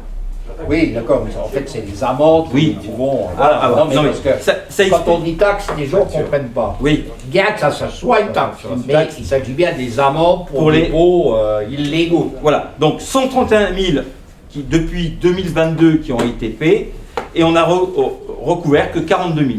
Donc il nous reste 89 000 € qui ne sont pas aujourd'hui dans nos caisses, et donc forcément ces 89 000 €, il faut bien faire des provisions, parce que demain elles restent dans le budget, forcément, c'est des recettes, et il faudra bien mettre des provisions, parce qu'encore une fois, on se retrouve situé sur... Après, il n'y a pas que ça dans les provisions, il y a aussi les problèmes de la théomie avec les bacs, avec les puçages, où il faut redonner l'argent parce que ça a été mal. Il y a une partie, mais elle est minime par rapport à celle que je viens d'énoncer, parce qu'encore une fois, il faut vous donner des ordres de grandeur, et ça, c'est une ordre de grandeur, 131 000 € d'effectués, 89 000 qui restent à payer. Alors pourquoi ces taxes d'enlèvement ne sont pas recouvrées? Parce que les gens ne sont pas solvables ou parce qu'il faut un recours? Parce que nous, on envoie ça, alors on ne se dédouane pas, hein, on envoie ça, dès l'instant où c'est fait, on envoie ça au Trésor, hein, forcément, et puis derrière, ils n'ont pas de service de recouvrement, et puis bien souvent les gens ne sont plus là, ils ne veulent plus payer ou ils ne sont pas solvables, enfin, il y a des procédures qui sont très compliquées. Ça suit son cours. Vous savez, dans les collèges pour la demi-pension, d'accord, je peux vous dire qu'avant d'être arrivé au bout et de le passer en y recouvrant, ça prenait un temps fou. Hein. Et donc là, on est dans la même procédure. Donc, qui est contre? Qui s'abstient? À l'unanimité, merci. Et je passe au point 15, remboursement, entretien bâtiment et ordures ménagères pour le GECT. Vous savez que nous partageons des locaux que nous faisons nettoyer. Le GECT les partageant avec nous reverse une partie équivalente à leur surface sur un contrat d'entretien que nous avons passé en commun. Et donc, nous vous demandons l'autorisation de refacturer mensuellement pour le ménage et annuellement pour le nettoyage des vitres et des volets, et de refacturer semestriellement au GECT au prorata des ordures ménagères. On récupère de l'argent là. Voilà. Et bah oui, ils nous payent, on récupère de l'argent. On a mutualisé une dépense. Et donc de me donner tout pouvoir. Est-ce que quelqu'un est contre? Non, mais je ne suis pas contre. C'est juste, une remarque. Là, il suscite deux questions. D'abord, je voulais savoir, le GECT, il loue les locaux à l'EPA. Oui. Tout comme nous. Oui. Seulement, on a mutualisé l'entreprise de nettoyage pour l'ensemble. C'est bien à ce les communs. C'est bien à ce titre. Voilà. Ouais. C'est le nettoyage. Hein. C'est pas la location, c'est pas les charges liées au bâtiment. Hein. D'autres questions? Qui est contre? Qui s'abstient? Je vous remercie. Thierry, nous avons réuni 2 CAO dernièrement. Une concernant un accord cadre pour la fourniture et la livraison des repas et goûters de crèche. La CAO a donné un avis favorable. Vous pouvez nous présenter rapidement? Oui, donc ça concerne bien les 4 multi-accueils du territoire, en Metz, Villerue, Villeruy-Cambonne et Audintiche. Le montant de la commande annuelle du marché et pour la reconduction, elle est portée ou limitée du moins à 110 000 € hors taxe pour chaque année. Le marché débute en janvier 2026 et se terminera au 31/12/2026 et sera reconduit donc pour 2 fois pour une période d'1 an. La publicité, bien sûr, elle a été faite. Les plis qui ont été reçus donc, concernent 2 entreprises, Happy Restauration et Ensemble. On dit ensemble. Voilà. Et j'ai d'ailleurs signé aujourd'hui à la sortie de la CAO. Est-ce que vous nous autorisez à signer l'accord cadre avec l'entreprise Happy, puisque la CAO, c'est Marie-Rose qui l'a présidé d'ailleurs, a donné un avis favorable? Qui est contre? Qui s'abstient? Je vous remercie.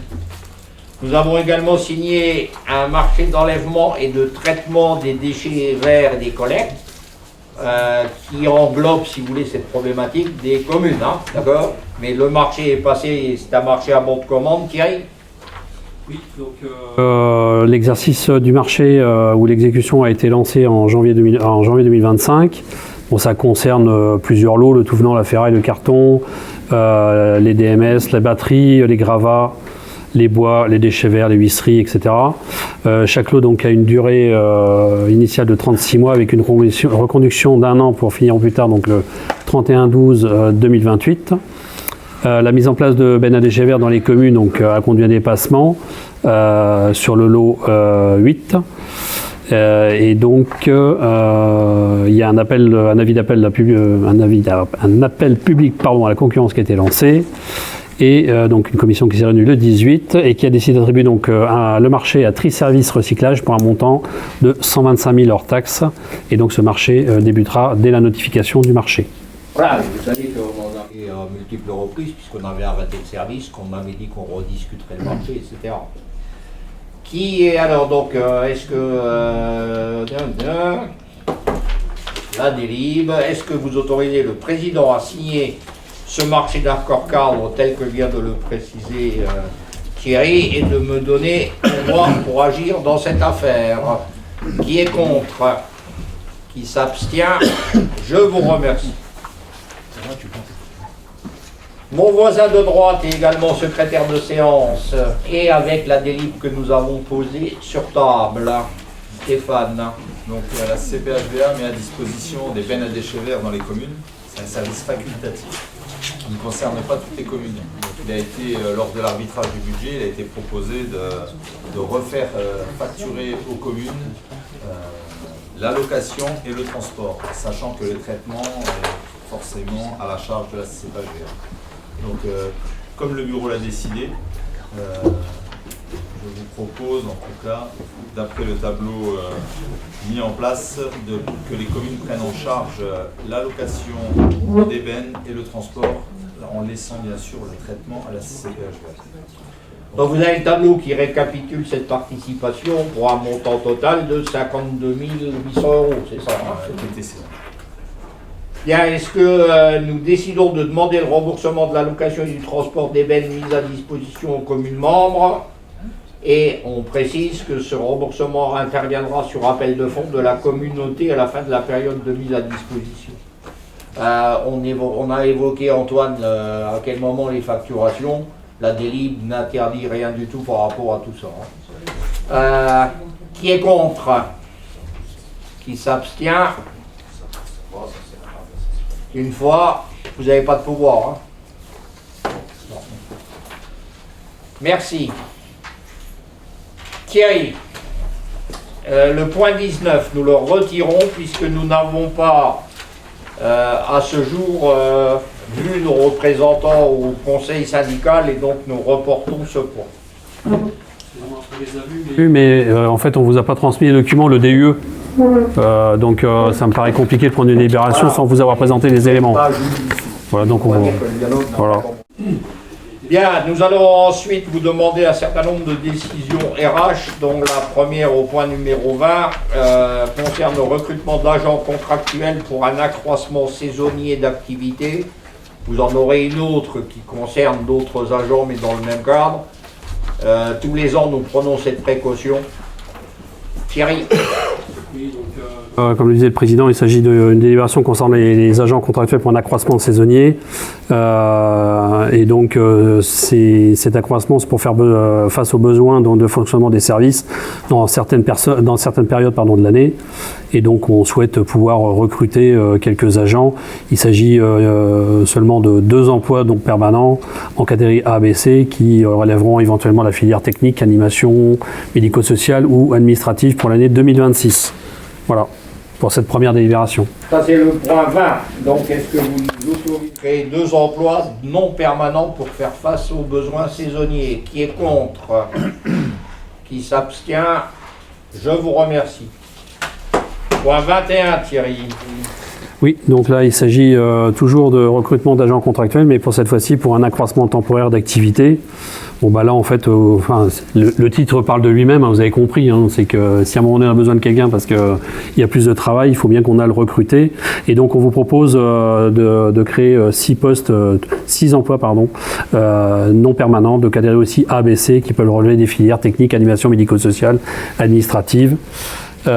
Et donc ça, c'est bien évidemment, ça a été vu aussi dans le cadre des arbitrages qui ont été faits avec tout le monde il y a quelques semaines. Bien. Est-ce que vous m'autorisez, est-ce que vous décidez de créer ces 6 emplois? Est-ce que vous m'autorisez à prendre toutes les mesures nécessaires, sachant que évidemment nous n'abuserons pas, hein. On n'a pas les moyens. Qui est contre? Qui s'abstient? Je vous remercie. Eh bien, toujours dans le cadre de recours éventuels d'agents contractuels pour remplacement de fonctionnaires. Thierry. Vous avez bien compris que les fonctionnaires, voilà, il leur arrive de ne pas être présents, soit ils sont indisponibles pour des raisons maladie ou simplement dans le cadre de situations, on va dire, statutaires. Et donc, évidemment, il faut qu'on puisse procéder au remplacement, parce qu'il y a des missions pour lesquelles on ne peut pas s'en passer. Et en fait, il s'agit surtout d'une décision de principe qui nous est demandé de représenter au Conseil par la trésorerie. Hein. Voilà. Parce que si on ne le fait pas, on ne pourra pas. C'est juste faire appel. On a une problématique, on recrute le temps d'eux, et ensuite, une fois que la personne revient... Pas de remarques? Juste une petite question. Oui. Est-ce qu'il y a un règlement sur à partir de combien de jours on remplace? Est-ce que c'est au bout de 2 semaines d'arrêt ou est-ce que aujourd'hui il pourrait y avoir un règlement comme vous le dites, hein, je l'ai mis par ailleurs. Mais en fait, ici aujourd'hui, pour le moment, on n'en a pas vraiment besoin. Sachant que, en fait, quand il s'agit par exemple de remplacement sur la déchetterie, c'est quand même une mission régalienne, donc ça me paraît compliqué d'y mettre une durée. Et sur la petite enfance, j'allais dire, c'est pareil. Après, c'est essentiellement ces 2 pôles sur lesquels on remplace essentiellement les gens quand ils sont ici au siège et qui sont malades. On attend qu'ils rentrent. Hein, voilà. S'il y a des missions, on se les partage. Mais en tout cas, il n'y a pas de remplacement qui se fait ici. Les remplacements sont essentiellement à la déchetterie et surtout d'ailleurs, je dirais, à la petite enfance. C'est surtout là. On a eu qu'à la déchetterie où on ne pouvait pas remplacer immédiatement et que je ne tenais pas à ouvrir avec des raisons de sécurité. Mais bon, et il faut quand même qu'on essaye de mettre le service en place, donc quand il faut, on recrute. Mais c'est vrai qu'au siège, bon, jusqu'à présent... Des fois, ça peut être, si on sait qu'il y a des arrêts, par exemple, de 3 mois ou de 6 mois... Oui, quand c'est des arrêts prévisibles. Est-ce qu'on remplace ou est-ce qu'on attend? On se dit, finalement, c'est plutôt ça la question. Prenons l'exemple du dernier congé maternité qu'on a eu. Ça remonte, hein. On n'a pas remplacé, que je sache. Parce que les autres agents, c'était au pôle environnement, non? Les autres agents se sont débrouillés pour assurer la transition pendant ce temps. En fait, quand c'est vraiment indispensable, on remplace. Si on voit que c'est pas une nécessité, on prend pas la décision de remplacer. Si demain notre n'est pas là, Thierry fera le boulot, il n'y a pas de souci, il peut être DGS et RH, il a les compétences. Bon, on a pris un exemple, Thierry. Pour exemple, je mettrai un billet sur la table. Non, mais c'est vraiment en fonction de la nécessité de ce qu'on peut. Donc là où il y a obligation auprès des mômes et la déchetterie, bon, dans les services, on s'arrange. Et c'est là qu'on voit la polyvalence de poste dans la fonction publique. Ah, tout à fait. C'est souvent les agents de la fonction publique qui sont critiqués, notamment, on va pas revenir sur les 1107 heures où on fait comprendre qu'ils ne travaillent pas assez, mais néanmoins c'est là qu'on voit quand même la polyvalence, parce que dans le privé, je ne sais pas si c'est le travail. Guillaume pourrait nous en parler dans l'éducation nationale. Hein? Bien, d'autres choses relativement techniques, mais que nous devons mettre à l'ordre du jour du Conseil, mise à jour du tableau des Pardon. Oui, c'est bon, Thierry. Mise à jour du tableau des emplois. Ouais, j'ai pas fait de vote? Non. Bien, donc, pour ces remplacements temporaires, qui est contre? Qui s'abstient? Je vous remercie. Donc, mise à jour du tableau des emplois et des effectifs. Création et suppression de postes, Thierry. Oui, en fait, chaque année, j'avais pris un engagement, c'était de vous présenter un tableau à peu près propre, et propre, pas à peu près, mais propre. Donc sur ce tableau, on vous a remis en fait ce qu'on souhaitait créer comme poste au 1er janvier 2026. Donc il y a un poste de chargé de mission d'urbanisme réglementaire, parce que vous savez que voilà, il est fort probable qu'à un moment, de toute manière, il faudra qu'on se lance sur un nouvel PLUH, et donc on va avoir besoin de quelqu'un qui suit ça, parce que les agents qui aujourd'hui sont focalisés sur la partie urbanisme, je vous rappelle, ils sont 2, mais en fait ils font la partie urbanisme, ils font la mobilité, ils font l'habitat, ils font les gens du voyage, et je dois encore oublier quelque chose, et la police de l'habitat, et la mobilité douce. Avec les pistes à vélo. Qui peuvent donner dans le cadre du permis de louer. C'est ça, voilà. Donc, quelque part, voilà. Ça fait un moment qu'ils sont inquiets. Ouais. On avait presque trouvé quelqu'un. Ouais, combien de temps? Je sais pas. Bon, bref, quand on parlait de difficulté de trouver du monde, on la vit tous les jours. Hein. Ouais, on le voit bien, oui, tout à fait. Voilà, le second poste, c'est un poste d'auxiliaire de PUR, de classe normale. Donc ça, c'est par voie de l'apprentissage. C'était la politique qu'on s'était engagé aussi à lancer pour venir en renfort de la création de Villerupt et de la remontée des autres structures. Ensuite, des suppressions de postes, donc 2 postes de direction pour les multi-accueils, et des EJE, donc, pour pouvoir des agents de catégorie et filière médicale sociale, un poste d'adjoint administratif principal, ça c'est dans le cadre des avancements de grade, un poste d'éducateur principal, c'est encore dans le cadre des avancements de grade, 2 postes d'adjoints techniques principaux, suite avancement de grade. En fait, c'est des gens qui ont changé de grade et on ferme le grade dans lequel ils étaient, quoi. Voilà. Donc ça, c'était pour vous donner quelques éclairages. On avait pris le mandat et que nous tenons. Est-ce que vous nous donnez pouvoir pour ces créations et suppressions de postes?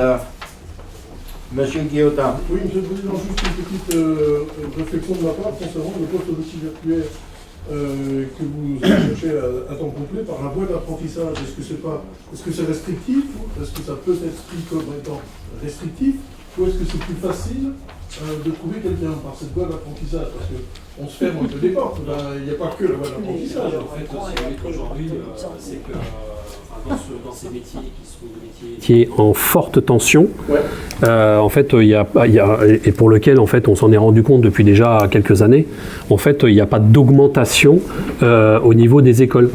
Et alors, il y a une section qui a été ouverte, alors, je ne suis pas sûr que ce soit une aide auxiliaire à Longwy, mais en tout cas, aujourd'hui, nous n'avons pas assez de professionnels pour travailler dans nos crèches. Hein, vous savez, enfin, on en a déjà parlé, hein, il y en a une partie qui est aspirée tout de suite par le Luxembourg, et nous, on n'a pas grand-chose.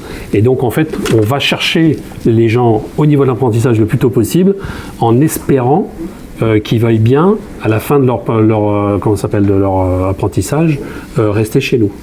Parce qu'on a besoin de gens qui sont qualifiés. Voilà, donc c'est pour ça qu'en fait... Hein, et ça facilite. Et c'est une politique, je dirais, qui pour l'instant fonctionne. On a eu les apprentis à divers niveaux dans les crèches, et pour l'instant, en plus, ils restent. Donc, touchons du bois. Parce qu'il y a une très bonne ambiance actuellement, il faut dire. Ça a changé. Pardon? Il y a une très bonne ambiance actuellement dans les crèches. Oui, il y a en plus, ça aide quand on recrute. Voilà, donc, je touche du bois. On a parlé de la fibre tout à l'heure, on a parlé de l'éclairage public, mais on peut citer aussi la petite enfance. Pour l'instant, nous tenons le cap et ça se passe plutôt pas mal. Pas mal. Est-ce que vous nous donnez pouvoir pour ce tableau tel que Thierry l'a annoncé? Qui est contre, hein? Qui s'abstient? Je vous remercie. Jean-Jacques, tu parles un tout petit peu rapidement des conventions pour les gestions des façades avec Solia. Voilà, bah, je vais essayer d'aller rapidement, comme on le dit, effectivement. Non, mais ce qu'il y a surtout, c'est que c'est pas nouveau, quoi. J'ai 2 minutes. Ouais. Oui, ouais, c'est quelque chose, effectivement, de pas nouveau, puisque c'est les conventions de partenariat Solia, gestion des dossiers, ravalement de façade. Je dirais que c'est quelque chose qui est quand même courant sur des progressions programmées d'amélioration de l'habitat, que sur le parc territorial, c'est courant 3 ans, sur le 1er janvier au 31 décembre 2027 pour assurer la formation conseil, dispositif de subvention particulier, dispositif de subvention des particuliers au ravalement de façade, rénovation énergétique. Donc on est quand même effectivement sur un travail qui dure et des conventions qui sont c'est pas la première, hein. Ça fait déjà de nombreuses fois qu'elles ont été refaites. Il y a près de 500 dossiers qui sont traités depuis la mise en œuvre des subventions pour le ravalement des façades. Bon, l'instruction et la gestion de ce dispositif ont toujours été adossées à l'OPA et donc aux opérateurs titulaires des marchés. Voilà. Alors, cette convention, parce que il s'agit de proposer de signer la convention de partenariat avec Solia 54 et 57, qui est annexée, hein, vous l'avez sur le document, à la présente délibération. Alors cette convention permettra donc la réalisation des missions suivantes: promouvoir la campagne de ravalement de façade intercommunale sur le périmètre d'intervention, bien sûr, conseiller en lien avec les propriétaires souhaitant engager des travaux sur la nature des interventions à prévoir, les matériaux à employer, les coloris à respecter, instruire pour le compte de la CCPHVA les dossiers de demande de prime au ravalement, présenter le cas échéant ces dossiers lors des commissions d'attribution pouvant être réunies pour statuer sur le projet complexe ou dérogatoire. Bon, et puis bien sûr, on réalise toujours un bilan annuel d'activité. Alors, vous avez pu voir les conditions financières, année 2026, par fixe forfaitaire, animation dispositif et autres, 3500 hors taxe pour Solia 54, 3600 pour 57, pour Solia 57. Bon, ben, je vous fais grâce des TTC. Voilà. Puis je dirais que après, lorsqu'on va sur l'année 2026, ben, vous pouvez voir que on retrouve aussi après. Donc le Conseil communautaire décide de poursuivre dès le 1er janvier 2026 jusqu'au 31 décembre 2026 le dispositif d'incitation financière au ravalement des façades en maintenant les conditions du règlement en vigueur au 1er janvier 2025. Voilà. Alors, en dehors de la remarque que faisait Claude tout à l'heure, oui. C'est quand même un dispositif qui d'ailleurs n'est pas totalement infondé. Hein. C'est quand même un dispositif qui fonctionne. Je signe des engagements après les réunions des commissions, ça concerne toutes les communes. Ouais. Et bon voilà, l'aide qu'on peut attribuer favorise sans doute dans certains quartiers le fait qu'on voit des maisons qui tout doucement, moi je vois dans notre quartier, le quartier de la Mine à Omès, alors évidemment on ne voit plus les briques rouges, mais néanmoins ça rénove quand même sérieusement et l'image du quartier est un peu plus séduisante. Bon, c'est pas nouveau. Est-ce que vous nous autorisez à reconduire ce dispositif? Qui est contre? Qui s'abstient? Je vous remercie. Merci beaucoup. Et Jean-Jacques aussi. Enfin, c'est moi qui vais signer. Oui, c'est pas qu'il signe. Renouvellement du dispositif d'incitation au covoiturage Blablacar Day. Stéphane? On propose, la CCPHVA est compétente en matière de mobilité. Et on vous propose de poursuivre l'aventure Blablacar Day en permettant, en tout cas, pour la destination à la provenance, de rémunérer conducteurs et passagers en provenance du Luxembourg. Pour le Luxembourg.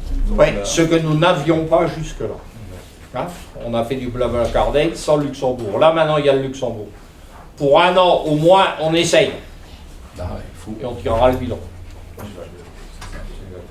Dans la limite du budget, bien sûr. Et là, est-ce qu'on a un bilan déjà?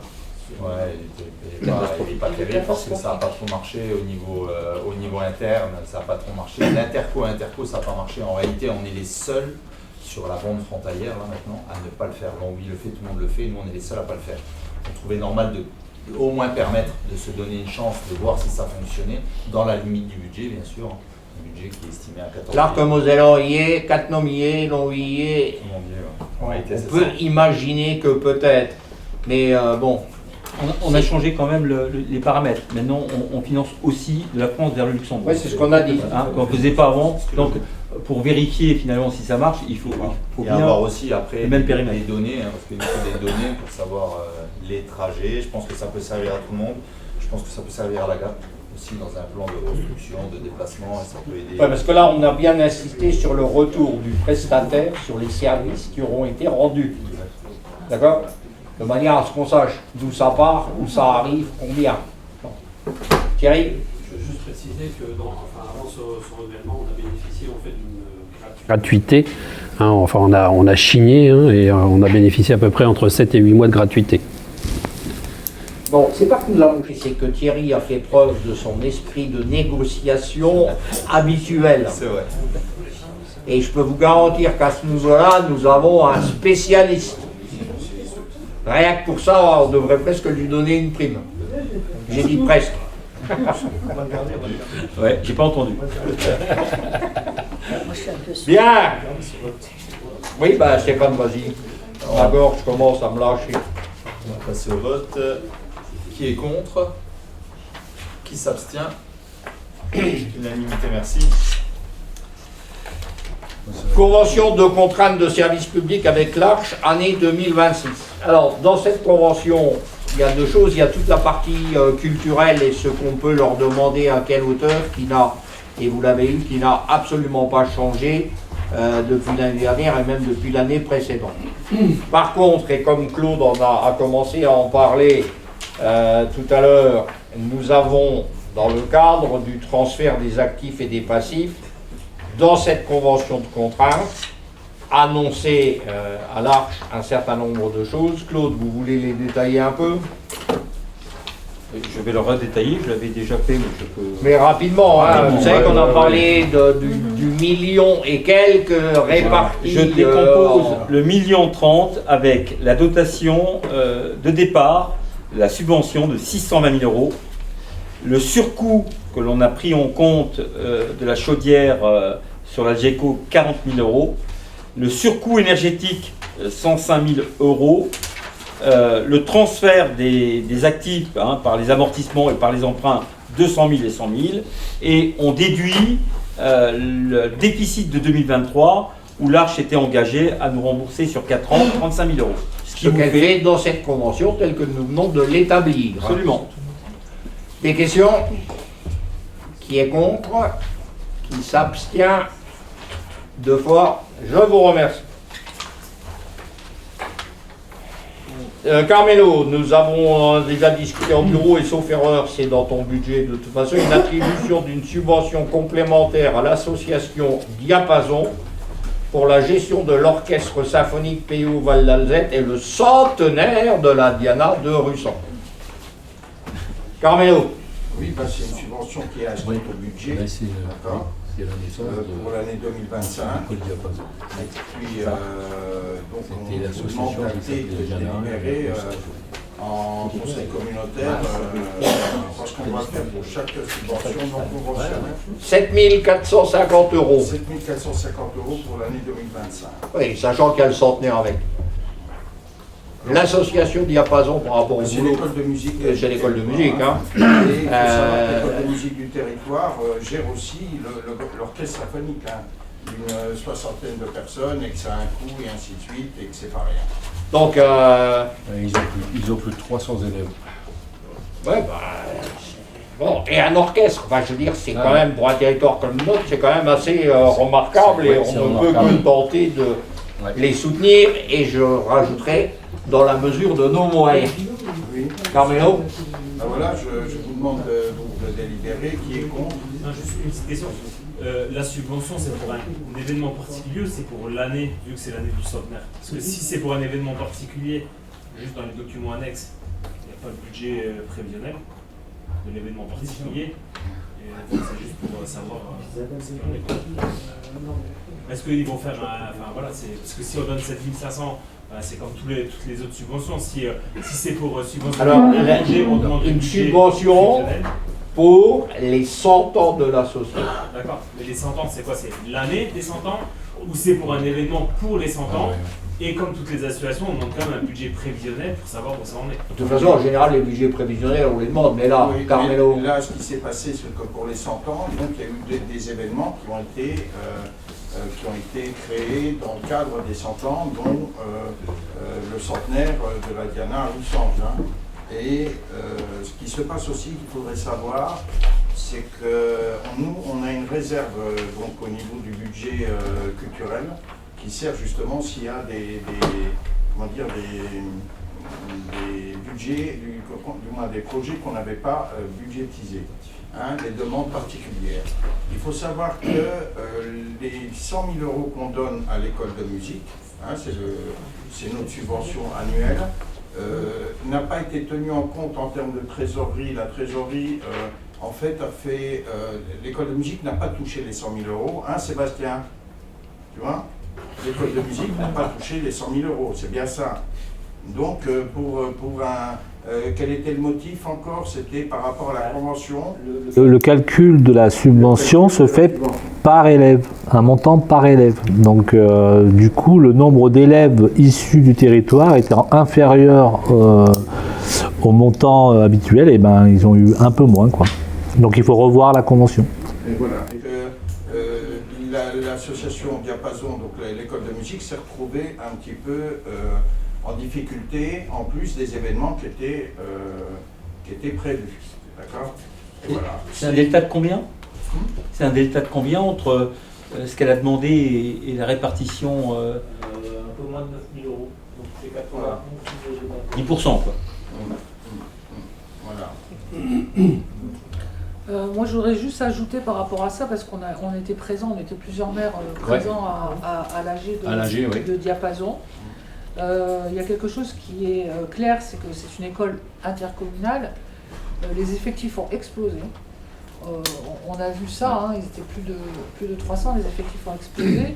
Et ils sont surtout plombés par les coûts liés au personnel, quoi, hein, les coûts de, voilà.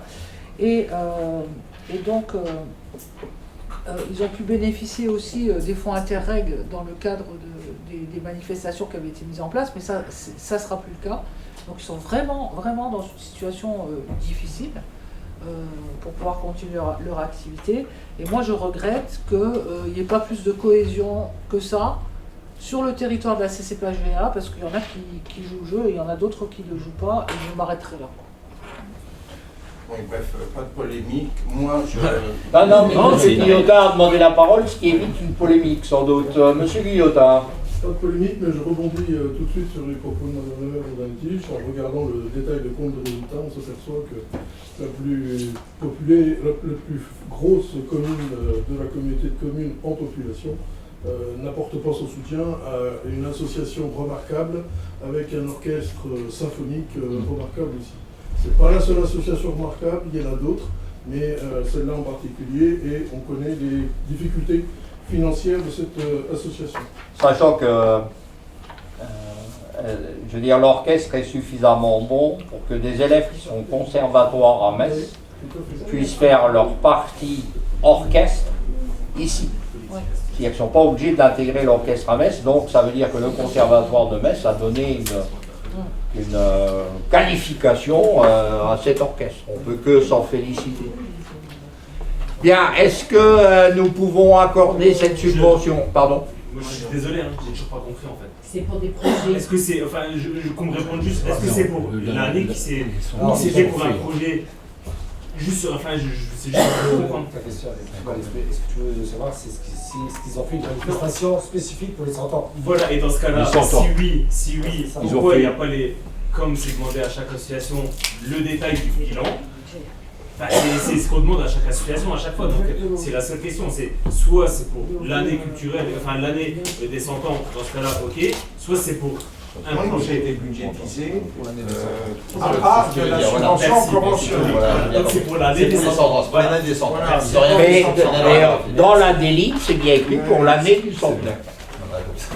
Je passe au vote. À part de la subvention conventionnelle, c'est ça, voilà. Et c'est pour ça qu'on doit délibérer, justement. Voilà. Qui est contre? Qui s'abstient? Je vous remercie.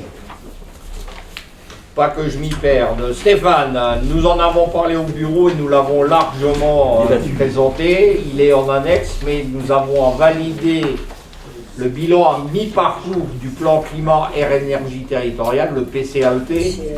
Alors de temps en temps on en parle, mais c'est quand même le document avec ses fiches actions qui nous permet, bien que ça n'apparaisse pas dans les budgets, de voir en quoi nous nous soucions de la santé environnementale du territoire. En disant santé environnementale, j'ai abordé pratiquement tout le tour. Non, allez Stéphane, ça y est, voilà.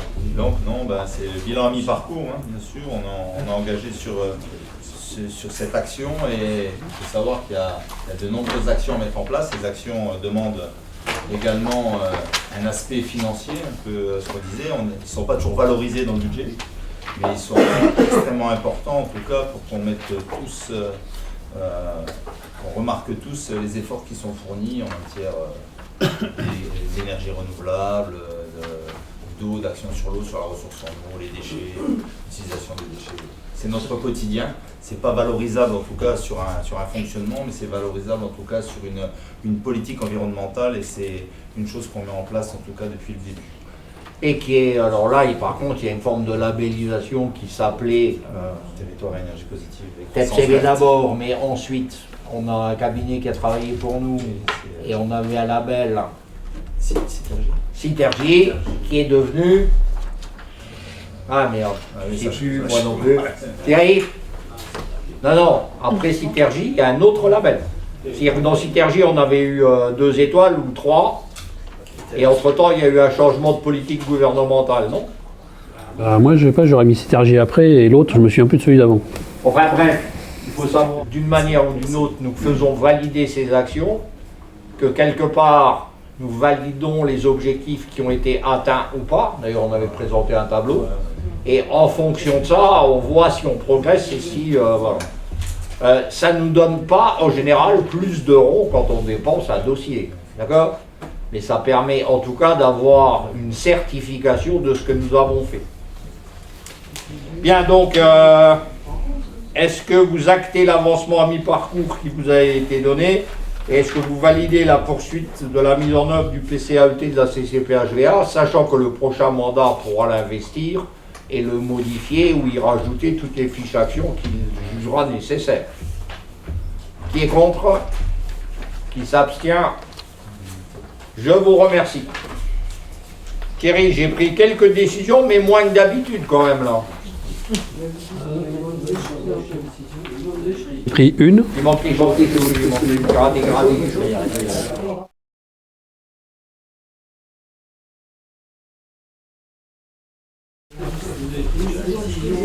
De crédit de budget pour la GEMAPI, c'est tout. C'est tout ce que j'ai. Bien, vous avez connaissance du peu que j'aurais fait cette fois-ci. Donc dans les délibérations sur table, nous avons parlé des délégués au SMICU. Nous avons... Alors nous allons commencer par les visites à but pédagogique du SMTOM et de la méthanisation par les collégiens du territoire. Donc Claude nous en a parlé. Je vais quand même essayer de contextualiser un peu le sujet pour l'information. Nous avions comme objectif sur le biodéchet d'être à peu près à 30 kg par habitant. Nous sommes aujourd'hui, la CCPHVA, à moins de 2 kg. Il nous reste encore un mois à reprendre, donc on est loin d'avoir les bons gestes sur le biodéchet. Et à ce sujet, nous avons discuté avec certaines personnes en disant que les collèges étaient peut-être la bonne source d'information pour valoriser la collecte des biodéchets. Alors, ce que l'on a fait, on a pris une simulation de coût pour aller voir cette déchetterie. Forcément, ça sera par un transport d'autocar et le coût se situe entre 500 et 700 euros. Et donc, le SMTOM est prêt à donner, ils sont passés de 50 à 100. Hein.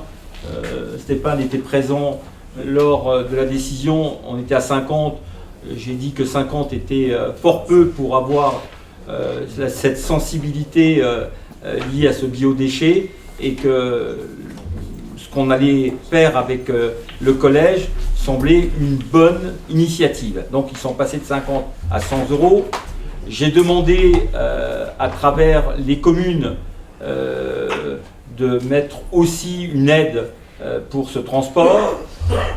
Nous, à la CCPHVA, on est d'accord pour abonder jusqu'à 200 euros et de mettre la même chose que met les communes.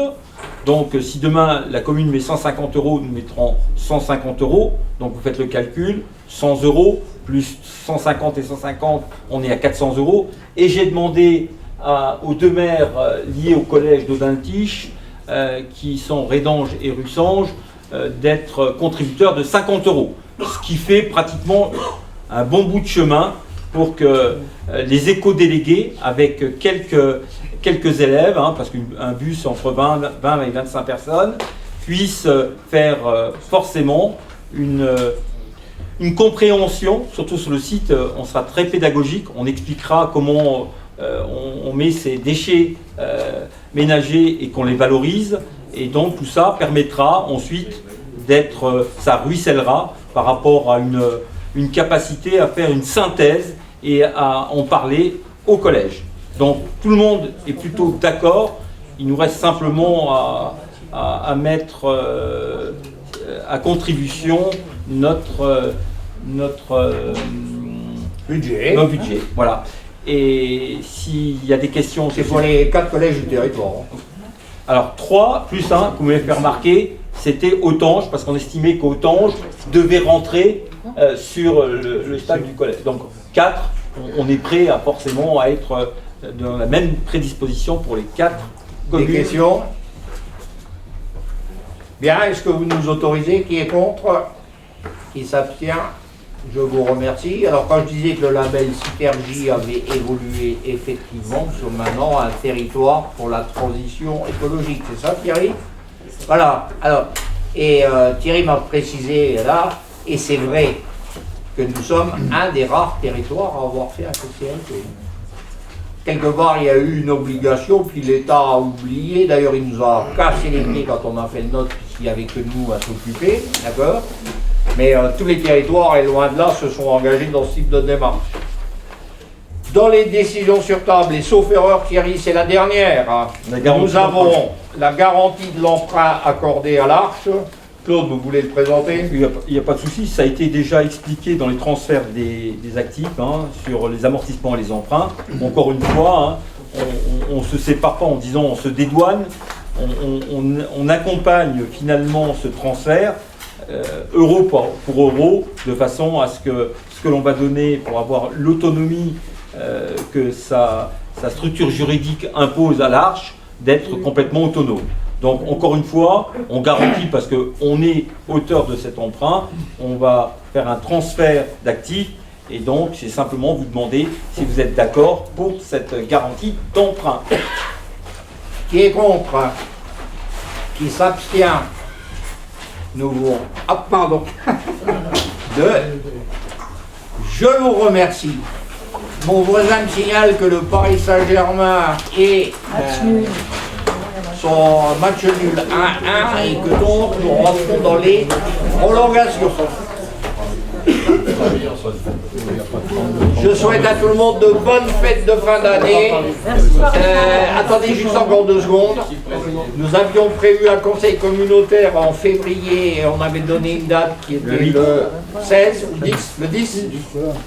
Thémo a décidé une fois de plus de faire un comité syndical. Nous avançons donc ce conseil communautaire au 3 février, sachant aussi qu'il se pourrait qu'on ait besoin d'un extraordinaire, mais qu'il reste cette structure qui s'appelle le bureau communautaire exécutif, et que nous verrons laquelle des 2 instances nous réunirons en fonction des nécessités. Joyeux Noël et bonne fête de fin d'année à tous. Bon, c'était mes derniers